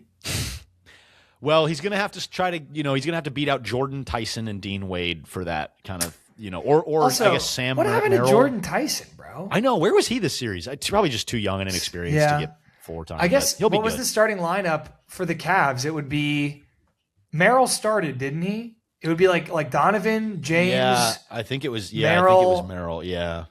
I guess Merrill's that's what I'm saying. 2 technically. Ironically, that is exactly what it is. Exactly what the Cavs need is like a wing that can facilitate a little bit. Like genuinely, that is what they need. That can be a decision maker. I mean, shit, dude. Do you bring Mobley off the? I don't know if like who starts. Genuinely, like if you, I guess you start them because of their names. Harden, James, Mitchell, Donovan, LeBron, Mobley, Jared Allen. Fuck it, roll them out there. I mean, look, I'm thinking we're also you get like more this shooting. is a hypothetical, and yeah, because all those you don't have nearly enough spacing because like James doesn't want to be a shooter. You cannot put him in the corner. You can't. Yeah. We learned that when he was a Clipper, and in Brooklyn. But like, yeah, you probably need like Merrill. Like that's the only reason Merrill's out there. Or they'd probably be Dean Wade. They'd probably also be a. Do you bring Jared Allen off the bench, play Mobley at the 5, start Braun, and start either Merrill or Dean Wade? Yes. Well, or they're a dark horse to go get like an Aaron Gordon, and you get move like a stretch someone. 4 and you move Mobley. Yeah. I mean, they probably wouldn't. To be fair, this is like a hypothetical. We don't know what would happen in the offseason. Yeah. But I think Mobley can be just as good at the 5 as Jared Allen is. They honestly. would probably move one of the. Jared Allen was also not great this playoffs. They would probably move one of those 2 bigs and then go get like a stretch 4 type of guy or like another wing that can shoot. Honestly, you know what's hilarious? You know who'd be fucking awesome for them is Rui Hachimura and LeBron James. Yeah. Those guys would be awesome. Just a spot up corner shooter, big wing. Oh boy, Laker brain is going to start cooking up a 3-team. A three-team Trader Rooney. All I'm saying is we could use a big. We'll take Jared Allen off your hands. Take Jared Allen off your hands. Come get, Oh, the lobs, dude, the pick and roll with Jared Allen and Luke.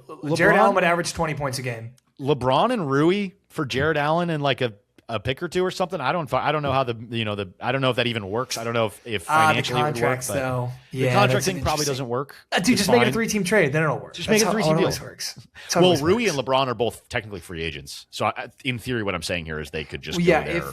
LeBron has a player option, right? No, unrestricted free agent. He had a player option last year. I was just talking to someone about this the other day. Everyone thinks he has a player option. I don't think he does. I could be wrong about this. I think he has a player option. I think he it signed a was 2-year his player option deal was- and I has a think his player option was this last year. Oh, he did sign an extension, but I don't remember. Dude, on Spot Track, I mean, it's unrestricted free agent 26-27. Unless I'm like misreading this and it's saying that he has a player option this year. Maybe I am misreading that. I don't know. Let's figure it out. Let's do the only thing that AI is good for is like ask a question that Google has a hard time like figuring out what you want to know. Right. Okay. It says he used his player option last offseason, opting in to his. Yeah. That's what it was. He opted in last season to his To $52.6 million. Yes. So his options are this summer are basically re-sign with the Lakers, sign somewhere else, pursue a sign and trade, or retire. But there's no player option. Yeah. All I'm saying is Rui, LeBron, sign and trade to the Cavs. Reeves, sign and trade to who fucking cares somewhere else. Please, for the love of God, just let us sign and trade these guys. They should have traded everybody at deadline. Whatever. Anyway, here's a fun exercise. Who, if there's a free, and I don't know how much free agent looking at you've done, but let's just say anyone's on the board. If you're the Lakers and you got everyone that you went after, and just keep it realistic, like you're trying to stay under the cap. You can't just go sign I'll sign Wemby and keep it realistic. Yeah. What's like an ideal-ish starting lineup for the Lakers next year? And we're talking about like we're going into this offseason with kind of the current roster. Everyone's falling off the books. Whoever, XYZ. Like if you wanted to let guys walk, you let them walk. Maybe you want to sign and trade someone. Just tell me, like you if you saw this starting lineup, you'd be like, okay, I think we actually made some great moves. I do think that I'm looking at some free agents right now. It's pretty grim. Not a lot. Mitchell Robbins. Okay, so I'll start with one that's a big one is Robert Williams from very gettable. That I think that's a gettable guy. And we're thinking about like some trades here. So like I know I've heard Walker Kessler come up a little bit, but I don't know if that's going to be possible. I think the Jazz are going to just sign him. But Walker Kessler or Robert Williams will probably just end up bringing DeAndre Ayton back to be a backup center, which I'm fine with. He's a fine backup center as long as he can accept that role. I would imagine some combination of Peyton Watson, Aaron Gordon, Lou Dort, Jayshawn Tate. Two of those guys will probably come our way, depending on how much we have to spend on Austin Reeves. Ideally, I don't want to see Austin Reeves or Jackson Hayes in a Laker jersey next season. I have no interest. I have no interest in seeing Jackson Hayes ever play basketball again for my team. Fuck that guy. Yeah. I hate him. Austin Reeves is just going to be too expensive unless the market on Austin Reeves is super sour and he gets like $25 million. I don't think that's going to happen. No, someone's going to pay him like at least. I was going to say like 35 a year. He'll get 30 plus, and that's fine. Go take that. I don't care. See you later. I'm looking at some unrestricted. Oh, Kenrick Williams is an interesting one. He's an unrestricted free agent. That's a guy that can just give you some plug and play minutes. Okay, so Quentin Grimes, Grimes and Oubre are interesting. Oubre is very interesting. Yeah. Oubre's been good everywhere he's played. Yeah, dude, I don't mind Oubre at all. Honestly, I think. Dude, Colin Sexton, get him on my roster. Little dog. Fucking love that. Do you think? I think Colin Sexton and Luka would get into a fight. Do you think so? Yeah, and I think it would be like a Westbrook in LA type situation where it's like little sparky pit bull guy is like, I actually don't like the way things are running around here, and everyone's like, well, that's our best player, so this isn't going to work for you. I think we're going to bring Smart back. I'm trying to go through like the most likely scenarios stuff here of like who we're probably going to end up bringing back, even though I hate a lot of these guys. Okay, here's my kind of just rough answer to start here, and then maybe we can go another direction with this. But Luka, good, very good. Luka, Kennard. God, things are looking grim here. Luka, Kennard, Dort, Tate. Fuck, I don't even know, dude. Robert Williams. You had Kelly on a rent-a-player deal? Kelly, Smart. Kelly would start over Kennard. You bring Kennard off the bench. Yeah, probably. Yeah, you're probably right there. But God, that's just like we're so desperate for a second guy there. Fuck, I don't know, man. Dude, Kelly Oubre, listen to these numbers. Let's just start in 2019, 2020. Averaged 18.7, then 15.4, then 15 points in Charlotte. Also got some 6 Man of the Year votes. 20 points in Charlotte the next year. 15 in Philly, 15 in Philly, 14 in Philly. And he is 30 years old right now. Just solid everywhere he goes. Shoots a decent 3-point percentage. Oh, last year he did not shoot it well from three. But either way, I don't know. I think Kelly's a good player. He had a good year this year. Shot it efficiently. Yeah. Took less shots than he ever has, but shot it efficiently. Okay. Yeah, I mean, look, I think realistically our guard rotation probably looks somewhere around, like, without having to, like, name a starting lineup because that's a little challenging. Our guard rotation probably is, like, Luka, Reeves, Smart, and then, probably one of Sexton or Io, probably one of those two, and then like Grimes, some combination of those three guys. And this is if you clean house too. Like, I mean, we're gonna have to clear a lot of books. We do realize. I mean, this is a thought experiment. Yeah. What will probably happen is the Lakers will re-sign everybody. The most likely case scenario is we're going to run the exact same team back again, and I'm going to fucking shoot myself in the head. That's the most likely scenario of all this stuff. But yeah, a big man rotation of probably something like Robert Williams, Ayton, and like Kevon Looney or something maybe as like our three bigs. It's so funny. That is definitely exactly what's going to happen. Yeah, 100%. And it's going to be so. I'm going to feel bad because you're my friend. Yeah. But like, it's going to be so funny, dude. It's going to fucking suck, man. It's going to be like one at a time. Like, okay, we re-signed Rui. And it's like, okay. And then I think the one that's going to take the longest time, I think it's like LeBron is coming back to LA. Like he's finishing his career in LA. Like, whoa, this is crazy. Come on. Blah, blah, blah. And then the last one that's going to take so long is going to be Austin Reeves signs like a 4 year like $40 million, like $160 million a year, for 4 years. Yeah, and I'm gonna fucking. And it's gonna be like the Lakers locked down Reeves. Let's go. Like Twitter. What do you say? Like, how is Twitter reacting right now? And it's just gonna be. It's gonna be the same exact thing. I could see them doing like 2 more years of just like stitching shit up until the 2027. Well, I guess 1 more year The 2027 free agent pool includes Jokic, Cat, and who else was I just looking at there? What the fuck? And Giannis. Jokic, Cat, and Giannis. So like depending on what happens with those guys, Jokic and Luka always wanted to play together. I know, and it'd be interesting.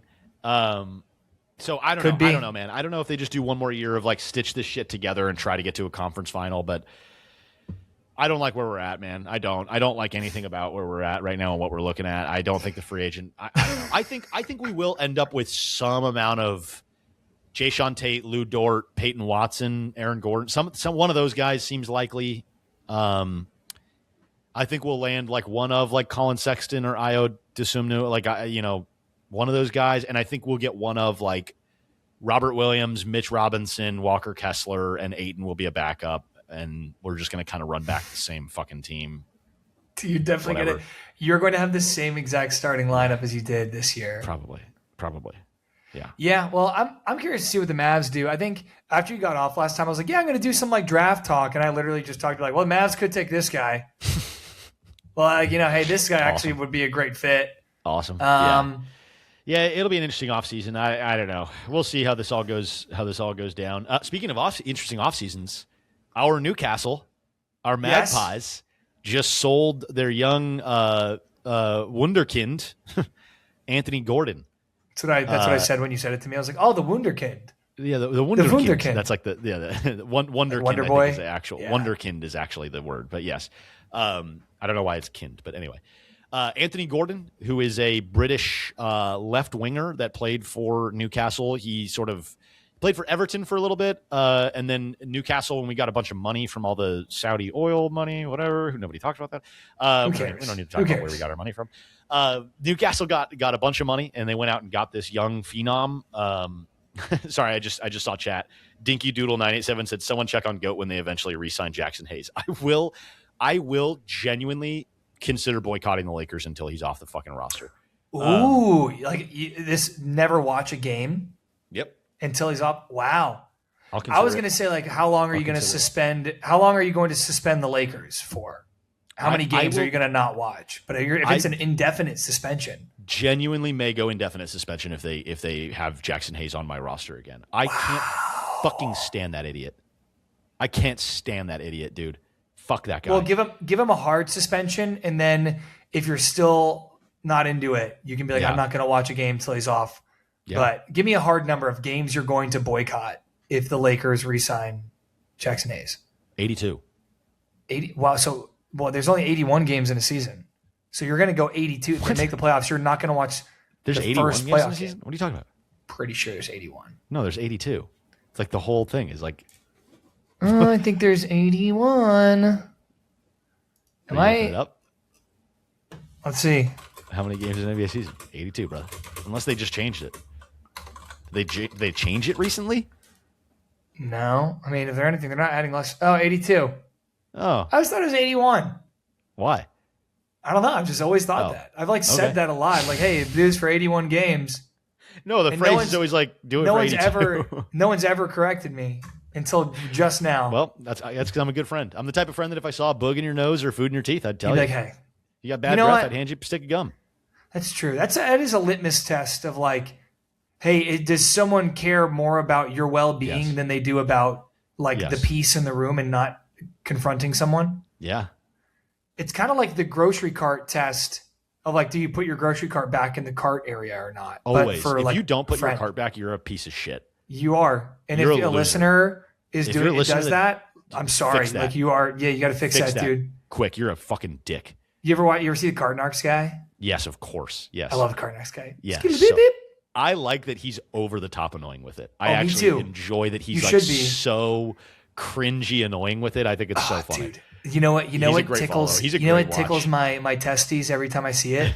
What's that? When someone falls for the fake out.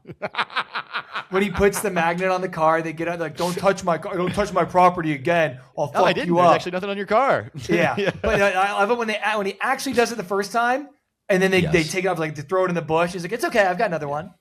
And they get back in their car, and he's like gonna hit him with a fake out here, and the guy gets out. He's like, "There's nothing there actually. I didn't touch your car." Yeah, He's yeah. like, "I'll fuck you up." He's like, "You'll never catch me. I'm very fast." I'm very fast. Yeah, I love when he says that.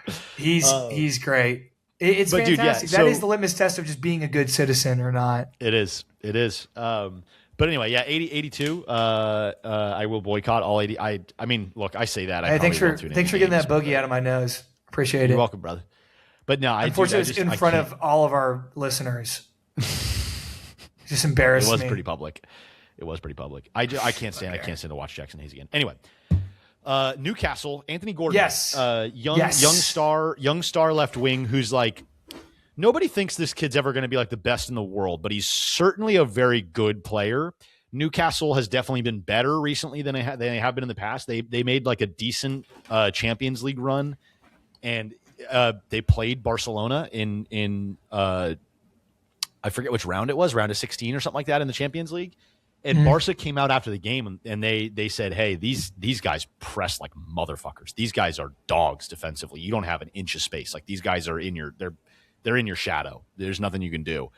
And then Gordon came out after the game and basically said, "Man, Barcelona plays such a beautiful brand of soccer, and it's so hard to maintain pressing them because they move the ball so well and they find space so well." So this kind of interesting, like really cool, like mutual respect between my two clubs, which is fun.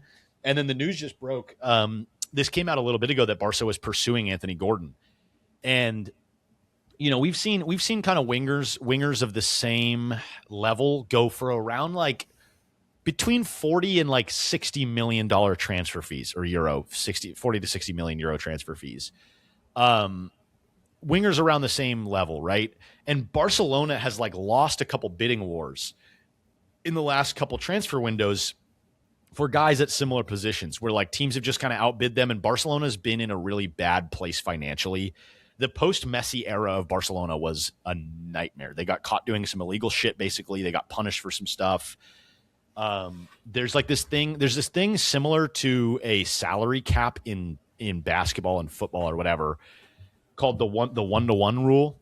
So you have to have like they call it, you have to be at a perfect 1-to-1 ratio, which means like all the dollars you have moving out, that's what you can bring in.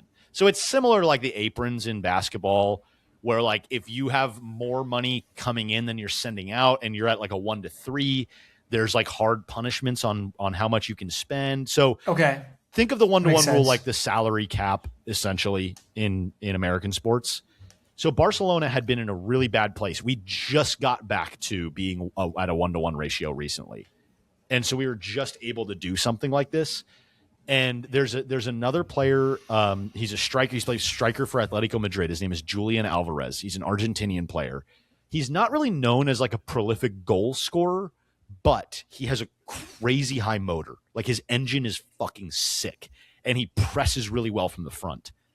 And Hansi Flick, Barcelona's current manager, plays a very high press, defensive, like get the ball back in the opponent's half and just keep it there. Force the ball down their throat until you score. It's a very like interesting brand of soccer. He plays a very high line. So he needs a very specific type of player to fit the build, right? Mm-hmm. So think of Julian Alvarez like Steph Castle. He's not like an elite offensive weapon, but he is good offensively. Mm-hmm. But really his best trait is like at the point of attack, when you're pressing, when you want to stop the other team from getting the ball cleanly into your goal, when the ball is on their side, this kid is good at keeping it there. He presses the shit out of people. So the big signing, the goal signing was Barcelona getting Julian Alvarez. That is coming in. The number we've heard so far is like 120 million euro.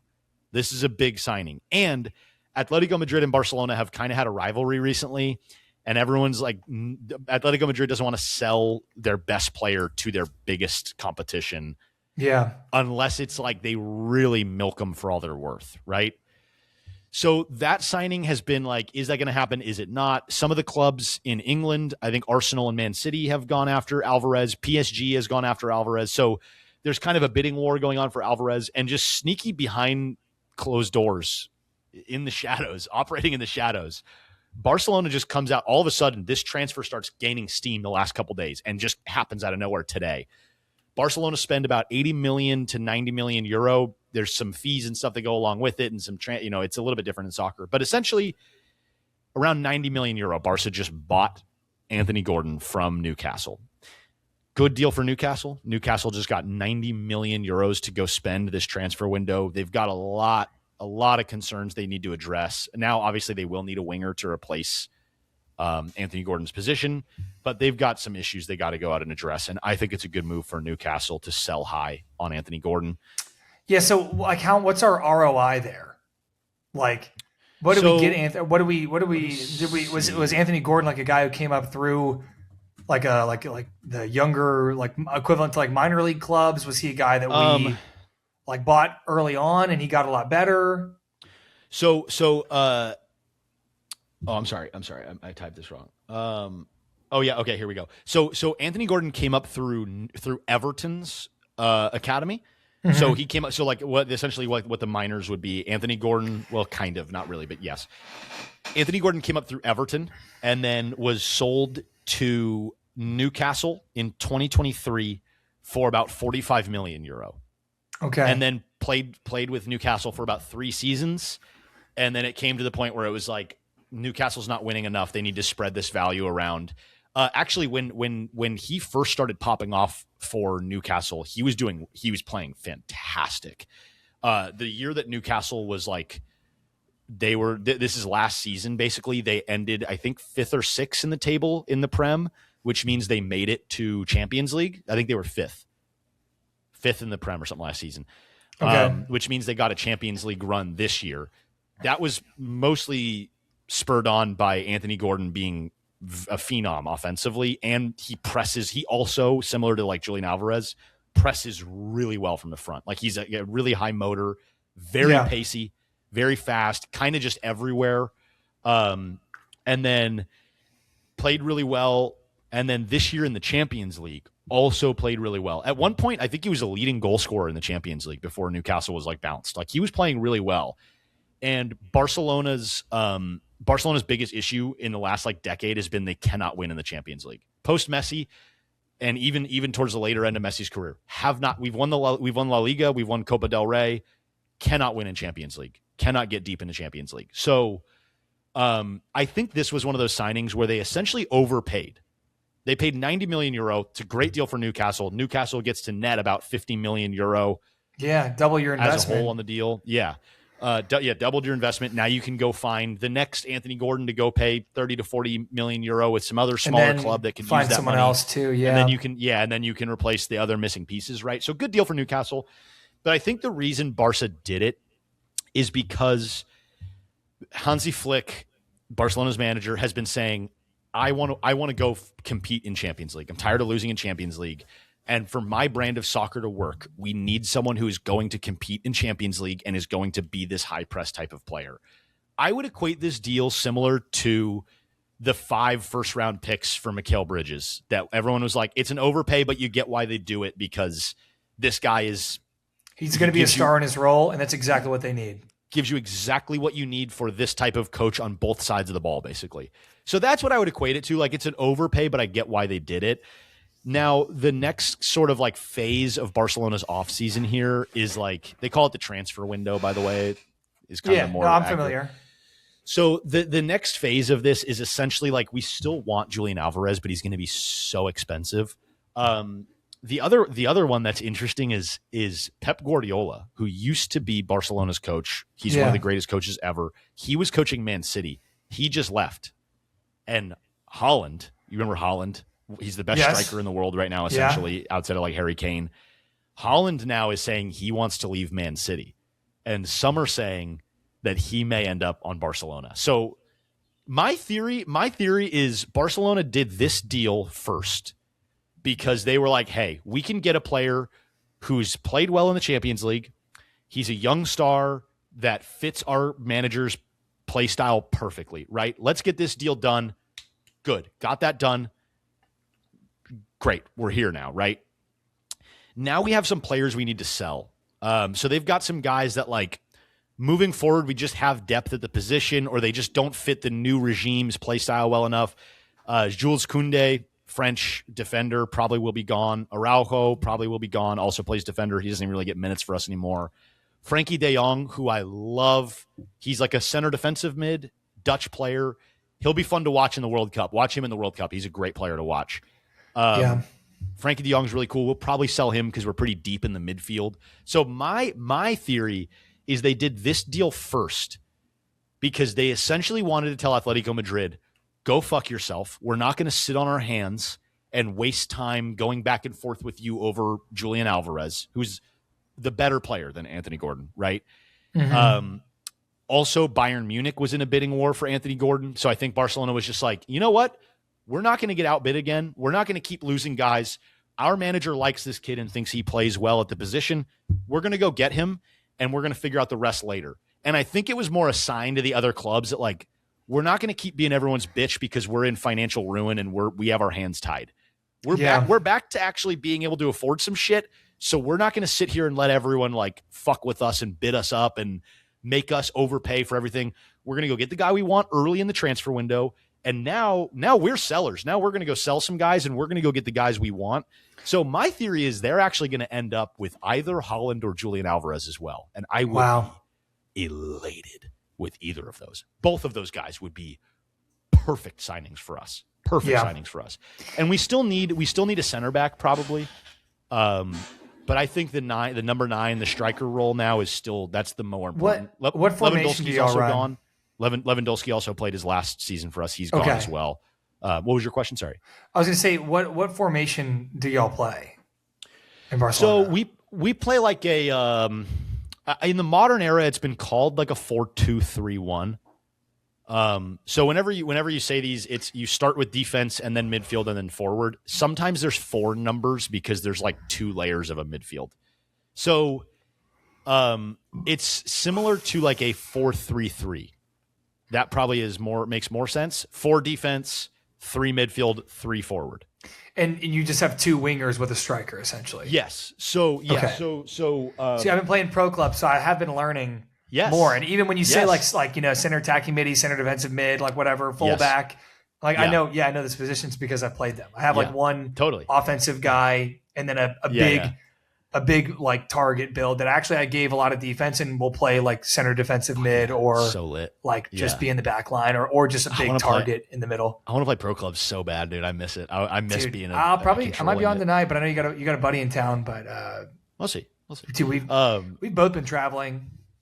Yeah, we have been. So it's been But yeah, so Barca plays recently. What they've been doing is they'll play 4 in the back, and then they have two sort of defensive midfielders, or you could almost call it like one defensive midfielder pivot role, and then 2 other central midfielders, and then you have your wings and a center forward, right? So the goal is to have the 2 sort of like holding midfielders be probably like Gavi and Pedri. The attacking mid will be Fermin or Dani Olmo. And then you have Gordon playing like sort of a left mid, left wing, Lamine Yamal playing a right wing, right mid. And then ideally Alvarez or Haaland playing that striker spot. That would be just, I mean, I couldn't think of a better fucking team for us offensively. Still some work to be done there defensively, but like, yeah, you rolling out that unit, I would be stoked on. That's a terrific lineup for us. So that's sort of the formation they've been playing in. But I say 4-2-3-1 because it's like 4 defense, 2 holding midfielders or defensive midfielders, and attacking mid. And then, I'm sorry, that's your 2. So 4 defense, 2 holding midfielders. And then the 3 number comes from left mid, attacking mid, right mid. And then the 1 is the striker up top. But you can also technically call that a 4-3-3 if you want to call the midfielders and then the outside mids wingers. We've run that formation before when we have a few more guys that want to play like, oh dude, I think we've run it with 2 strikers and 2 wingers. And then I don't know where else the numbers go after that, but I remember I have like a midfielder like Maestro, like Tony Cruz type build. And I played out winger and I just I'd always been like somewhere in the middle. And I was like, I don't know what to do here. I don't know what to do with this, So it was, playing on the wing is hard because, playing on the wing is hard because it's a lot of like taking guys on one-on-one. It's a lot of like, can you beat a defender and can you like cut in faster, and make a decision? Sure. Other than that, I don't think I'm really gonna do much like, with the right stick. You know, He has not a lot of. I have skilling no going clue what on. to do with it. I did one cool thing with the right stick in a rush game. I just hit the what's it called, the kicking and screaming like little spin move, and just ripped one top cheddar. Yeah, nice, hell yeah, it was sick with my big boy build, 6'5". But yeah, so it's and we have Champions League final coming up May 30th, Saturday. It's a Saturday morning, Arsenal versus PSG. That'll be a fascinating watch. But yeah, so I think Barcelona's in actually a pretty good spot. A lot of people are like, this was a bad move. It was an overpay. Why did they do this? We wanted Alvarez. Like a lot of Barca fans are saying we wanted Alvarez. But dude, if you look at Anthony Gordon's statistics in pressing, he is such a Hansi Flick guy. Like he's going to be perfect for this coach. Yeah. He's also stayed fairly healthy, which is important. So good signing. Good signing for the Blaugrana. The Magpies. Big chat from D-Gal. Holland and Barca's 4-2-3-1 would be shades of Katie to the Warriors. That's Fully actually agree. That's my buddy that I play pro clubs with. Yeah. Fuck yeah. Yeah, dude. It absolutely would be. It literally that would be Katie to the Warriors. Alvarez is like one step below that. Still very good. Alvarez would still be awesome, but yeah, Holland would be Katie to the Warriors with that. Because it would essentially this is Laker brain, but with Barcelona. Absolutely Laker brain. Okay. This is Barcelona brain. This is me being as optimistic as I possibly can be with the idea of like I'm essentially coping with like, yeah, we overpaid 90 million euro for a left wing that's like pretty solid, but they probably are going to go get the other guy still too.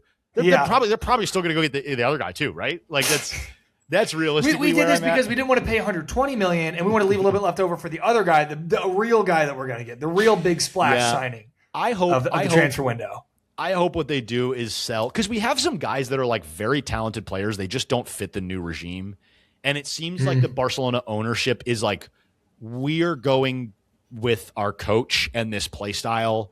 Barcelona is also historically known for like they want Spanish players that came up through La Masia.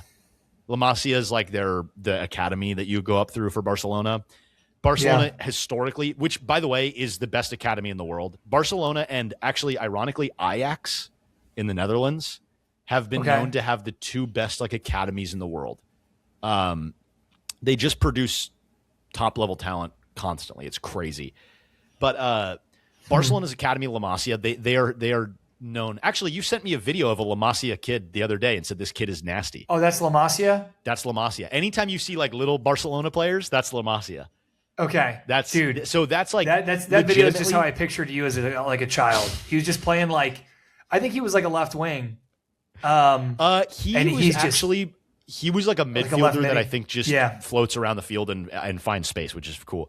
What's crazy, dude, is Barcelona fans are fucking nuts, and they legitimately do see kids like that, and they're like, can't wait for the year 2035 when this kid starts for us. Like, that's what the La Masia, dude, that's what La Masia, not the La Masia, that's redundant. That's what La Masia is like kids that are literally 12 years old. Barcelona fans are going, can't wait for that kid to play for us. It's crazy. And what's crazy is they're right.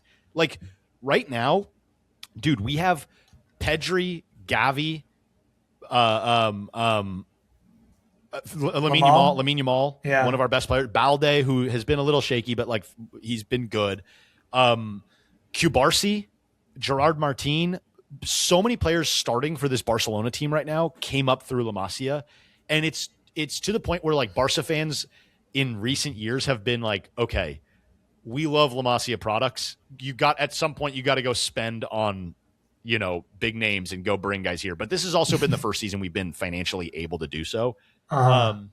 So I do think at this point we have enough La Masia replacement kids, and like we can find enough Spanish talent for a little bit cheaper that we can sell Frankie, Koundé, Araujo, and probably Rafinha, which is going to be really sad because I love Rafinha. But I think Anthony Gordon coming in at basically Rafinha's position, I think is an indicator that they're going to move on from him, only because he's getting close to 30. A lot of teams could really use Rafinha because he's another guy that fits the Hansi Flick mold, where it's like high pressing, produces a lot of chances and goals, high motor, is always fucking sprinting and pressing the defense. And I love Rafinha, and he's been great in that role for us. But he's getting close to 30, and he's injured all the time. So it's kind of like I could see him being a guy where they're just like, Anthony Gordon can give us what Rafinha gave us, and we can sort of like use that money elsewhere, if that makes sense. Yeah. So there's some guys that I really loved that gave Barcelona some great minutes, that played some really good footy for Barcelona, that I would just, at this point, it's like we should sell high on them because they're talented and other teams could still get use out of them. Yeah, and just get a little extra pocket change to hopefully go get a big guy. Yeah, like hopefully we can sell Frankie for around like 70 to 100, somewhere in that range. Rafinha, same thing. Araujo's probably going to be like 50-ish. Koundé, honestly, probably another like 40 to or 60 to 100 guy, and depends what the market is there. But yeah, I bet you love this. You love this because you can have Laker brain about this team in soccer, and I don't know enough to be like, dude, okay, relax. It's Laker brain in the way that the Lakers are like, yeah, we're a big market. We'll probably just like find the money somewhere. Like, it is very similar. Barcelona's a huge market team.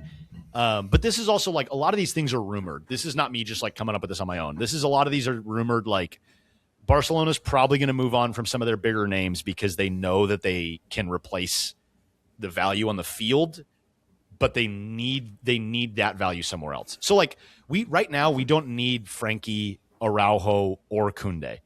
Koundé started for us, Frankie started for us, yes, but like we're super deep in the midfield. And so like Frankie, we don't need that much. And that's a guy where it's like, if we can get really good value out of him, we would rather use that money to go get a 9, to go get a striker. Okay. You know what I mean? Like, it's that type of thing. So anyway, that's sort of a glimpse into like the soccer world of like finances and how teams move around. And no, that was awesome. It's a little bit different with like how the finances work, with like the cap being like a 1-to-1 thing. And a lot of teams, because there's no draft picks to trade, it's like, who do you have coming up through your academy system? There's not a ton of like trading players. That's kind of rare.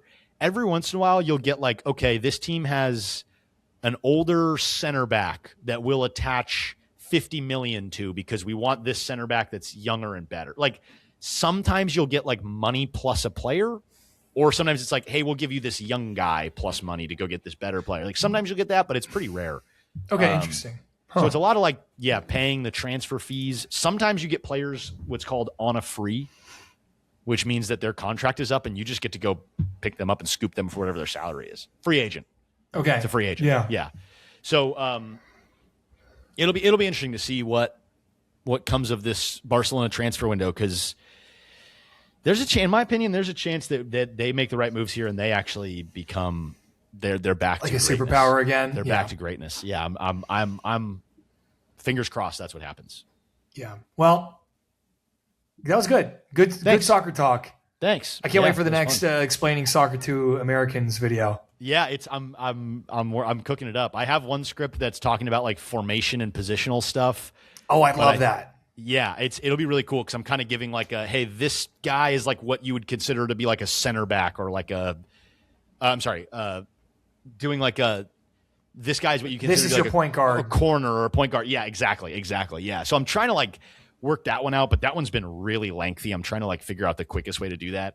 And I think the next one, I think I want to do more like international stuff with like. Dude, the this World is Cup so coming funny up first. that you're doing this, because like you are starting to understand a dilemma that I've had just about every single day for the last 5 years of my life, which is I want to say so much, but you can't. You just can't. Yeah.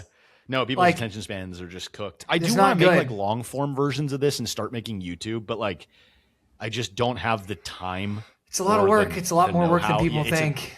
It's a big dedication, and like I don't have the time to dedicate to that. I also I don't have the money to pay editors and video. You know what I mean? Like, it's so challenging, dude. That's like that's why like when I had an opportunity to work with a YouTube channel where they're like, hey, you just get to write scripts and voiceover, and we'll do all the editing and we'll split the revenue. It's like sick. Awesome. Yeah. That's like 75% of the work. Yeah. Over with. Totally. So granted, when I did it by myself, I'm weird, dude. I would do my YouTube videos. I would have like an outline of what I wanted to talk about. Mm-hmm. And I would just start recording, and I'd kind of see where it would take me. And I just say lines and do them over and over again until I kind of had something I liked. And then I'd find the clips. I kind of have the clips in mind that I wanted to have a big pool of them and then add them in. Like, so I'm watching it as I'm making it and be, okay, this makes sense. This pacing feels good, and kind of move it along that way. When you do it where you're just writing a script, like, you just have to completely write out every thought and like do the voiceover and make notes of like, I think I'd add this here, but it's so different. I think I actually work slower that way. Interesting. I don't know. When I have full control of it, it just, I almost get more into it, I think, but I don't know. Either way. That was great soccer talk. Let's close out with some hockey talk, just real quick. Yeah, give me a little inside scoop on what's going on with the Chell playoffs here. Yes. So we're in the Western, or in the conference finals right now. Things in the West are not as exciting as things in the East, but I guess for different reasons. The Avs beat the Wild and the Knights beat your Ducks to go to the Western Conference Finals. The Avs, I believe, the Colorado Avalanche, were the favorite to win the cup this season. I think like Vegas had them as the favorite, and I don't think they do this thing where they love to get really, really close, and they just fold. They just fold, and everyone is saying this year is going to be different. I think one of the biggest stories is with Colorado is last year they traded Mikko Rantanen to the Carolina Hurricanes. I've heard that. Do you know that name actually? Yeah. There you go. But they traded Rantanen to the Hurricanes, and he actually ended up becoming a Dallas Star, which he's been great for us, but we suck anyway. So, but they traded him for a guy named Marty Necas.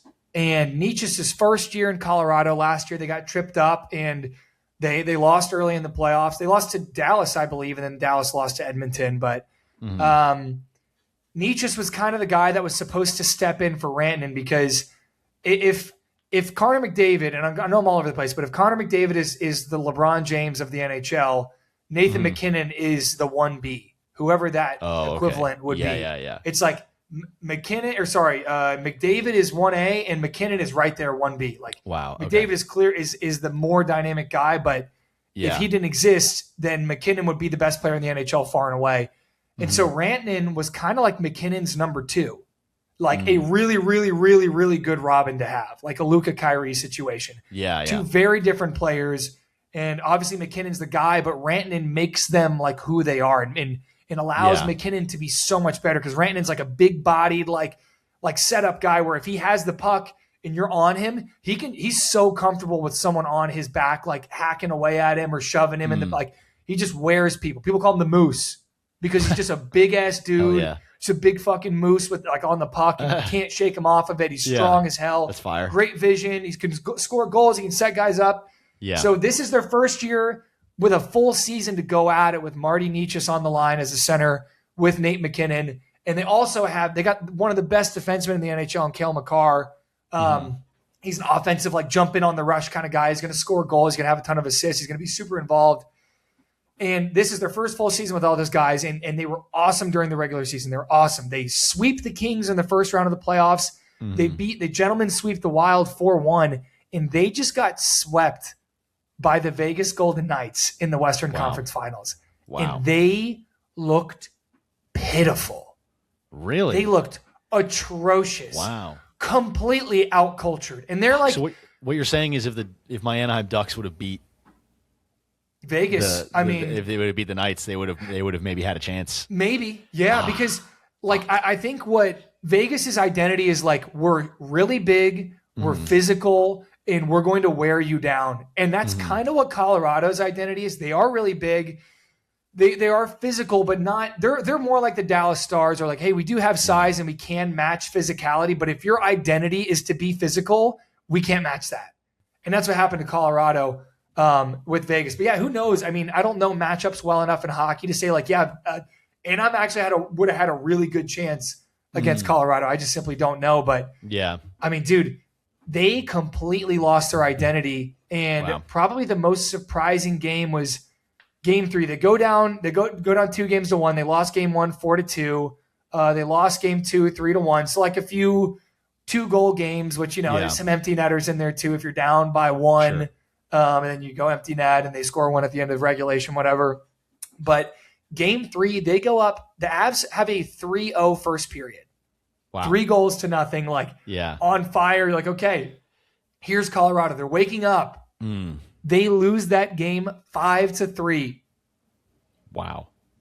So holy shit. And then last night, it's 1-0 for the majority of the game. Yeah. Knights go up 2-0 in the third period, and you're like, well, here we go. And in hockey, it is not super, super crazy to see a team come back down from 3-0. It happens every few years. It's not like basketball where it never no, it happens. Avs score at the end of the third with like 2 minutes left, something like that, to make it 2-1, and they pull their goalie, and they are peppering Vegas. But they just can't get it done, man. And the sweep happens. It's over with. Vegas going to the Stanley Cup Final again. And also another interesting thing about Vegas, they fired their coach right before the playoffs started. They did? Fired? What the hell? Why? Why? Bruce Cassidy. Well, they just are like, man, we feel like we've kind of hit our proverbial ceiling. Like we didn't finish the year very well. I think why would we wait? If we don't like what we see right now, why would we wait until the offseason? Might as well fire him and see what new blood can do in the playoffs. And they hire this guy named John Tortorella, who is notorious for being an asshole. He's a dickhead to the highest degree. Yeah. But his teams play hard. They love him. They're hard-nosed. They're gritty. And that's kind of already what their identity was. And they look as good as they ever have. And Tortorella, who hasn't had a job, Torts hasn't had a job in 8 years. He's just been on NBC or wherever they're doing coverage, just like a TV personality. They just hire him off the street, and he just comes in there, and he's going to be coaching in a Stanley Cup Final now. So wow, that's kind of electric. Wild. I love that. I know, cool little storyline. Yeah, in the West. Who are they seeing on the other side? Do we know yet? So we don't know yet. So the Hurricanes are up 2-1 right now on Montreal, and the Hurricanes are the 1 seed in their division. They're not necessarily you look at the East and you're like, yeah, this wasn't the best team in the East. I don't think. I mean, you have Tampa Bay.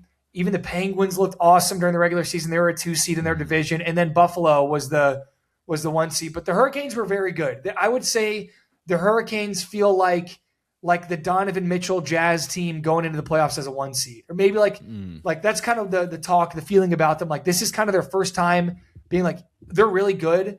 They looked really good in the regular season because they've been a playoff team for the past few years, but it's been more of a 10 games over 500 playoff team because same amount of games in the NHL as in the NBA. So a high 40s or low 50s win type team. Yeah. But now they had a really good regular season. They're the 1 seed in their division. They're going to the playoffs. They don't play a brand of hockey that anyone else plays.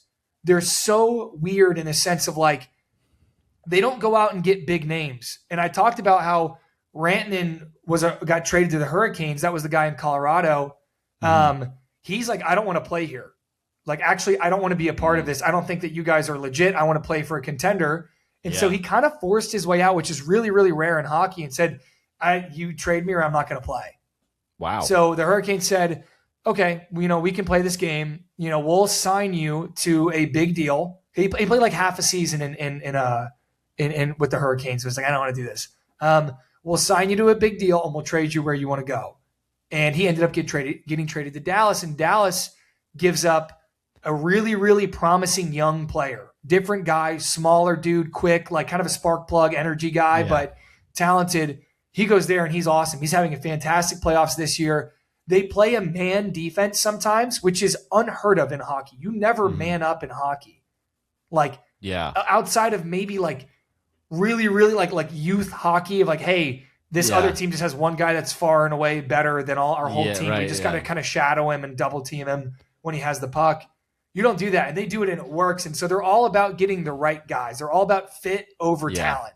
And now we see them in the Eastern Conference Finals. They're playing Montreal, who is an underdog. They beat the Sabres in Game 7. They beat Buffalo, who was, the 1 seed, probably the favorite, I believe, they're the favorite in the East. They had the best season of any team in the East.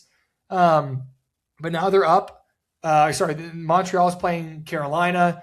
They're winning. Montreal's just a fun, like, no one really saw them coming. No one expected them to be a player or like a contender, I guess, in the series. Right. I don't know a ton about Montreal. I know they got Cole Caulfield. I know he's a dog. But other than that, don't know too much. But now, as basketball is kind of like gearing up for the finals, and we got the Spurs and the Thunder finishing it up, now it's time to really, really lock in on like what's okay.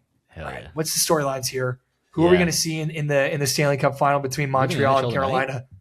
Yeah. No, we should have a game tonight. Yeah, because Vegas and Colorado played last night. Oh yeah, that was game 4. Yeah. So I would say this: it's going to be fun. I think even for the rest of these Eastern Conference Finals in the NHL, these two teams play such a fun brand of hockey. It's high energy, it's fast paced, it's physical. Like, this is going to be great. So I'm excited. Awesome. I'm excited. Hell yeah, dude! That's what's up. Yeah. I'm going to tune into Talking the game hockey. Tonight. That's sick. I will be. Definitely will be. You should do a teaching Americans hockey. Well, I guess it's already Americans. Yeah, I don't know. I guess it doesn't really work that way. I guess I always feel insecure trying to explain hockey like I really know what I'm talking about, because I don't watch a ton anymore, and I don't know nearly as much about hockey as I do about basketball. Yeah, fair enough. Yeah. Well, hey, what a fun app. I am starving. I'm so hungry. Do your thing, man. For this. Chat. Yeah. I love you guys. I love you guys dearly. Listeners, I love you less. No, just kidding. I love you the same. Guys, please, what is it? Like and subscribe. I guess if they're already watching this, they probably are subscribed. I don't fucking know. I don't know. Maybe. You never know if someone's going to stumble upon an episode or a friend sends it to them. Sure. Hey, if you're a diehard shorty, go find one person. I'm not saying, hey, send it to everyone you know, but say, hey, you ever heard of these guys? I like them. See if we can do some just good old grassroots type growth. And if you don't want to do that, if you're like, I'm not going to do that, that's okay. No, it's not. I'll kill you. Connor will. I'll kill you. I'm not above it. I'm not past killing, man. Yeah. Done it before. I could do it again. You know what they say, right? Everybody go and respect the shooter, but the one in front of the gun lives forever. Yeah. That's a great way to end. One in front of the gun forever. Lives forever. And actually, I've been hustling all day, this away and that away. All right. Cut the fucking feet, man. No. Good episode. All right. Love you We guys. love everyone. Love you all. All right. Take it easy. Hey, take it easy. Hey, take it easy.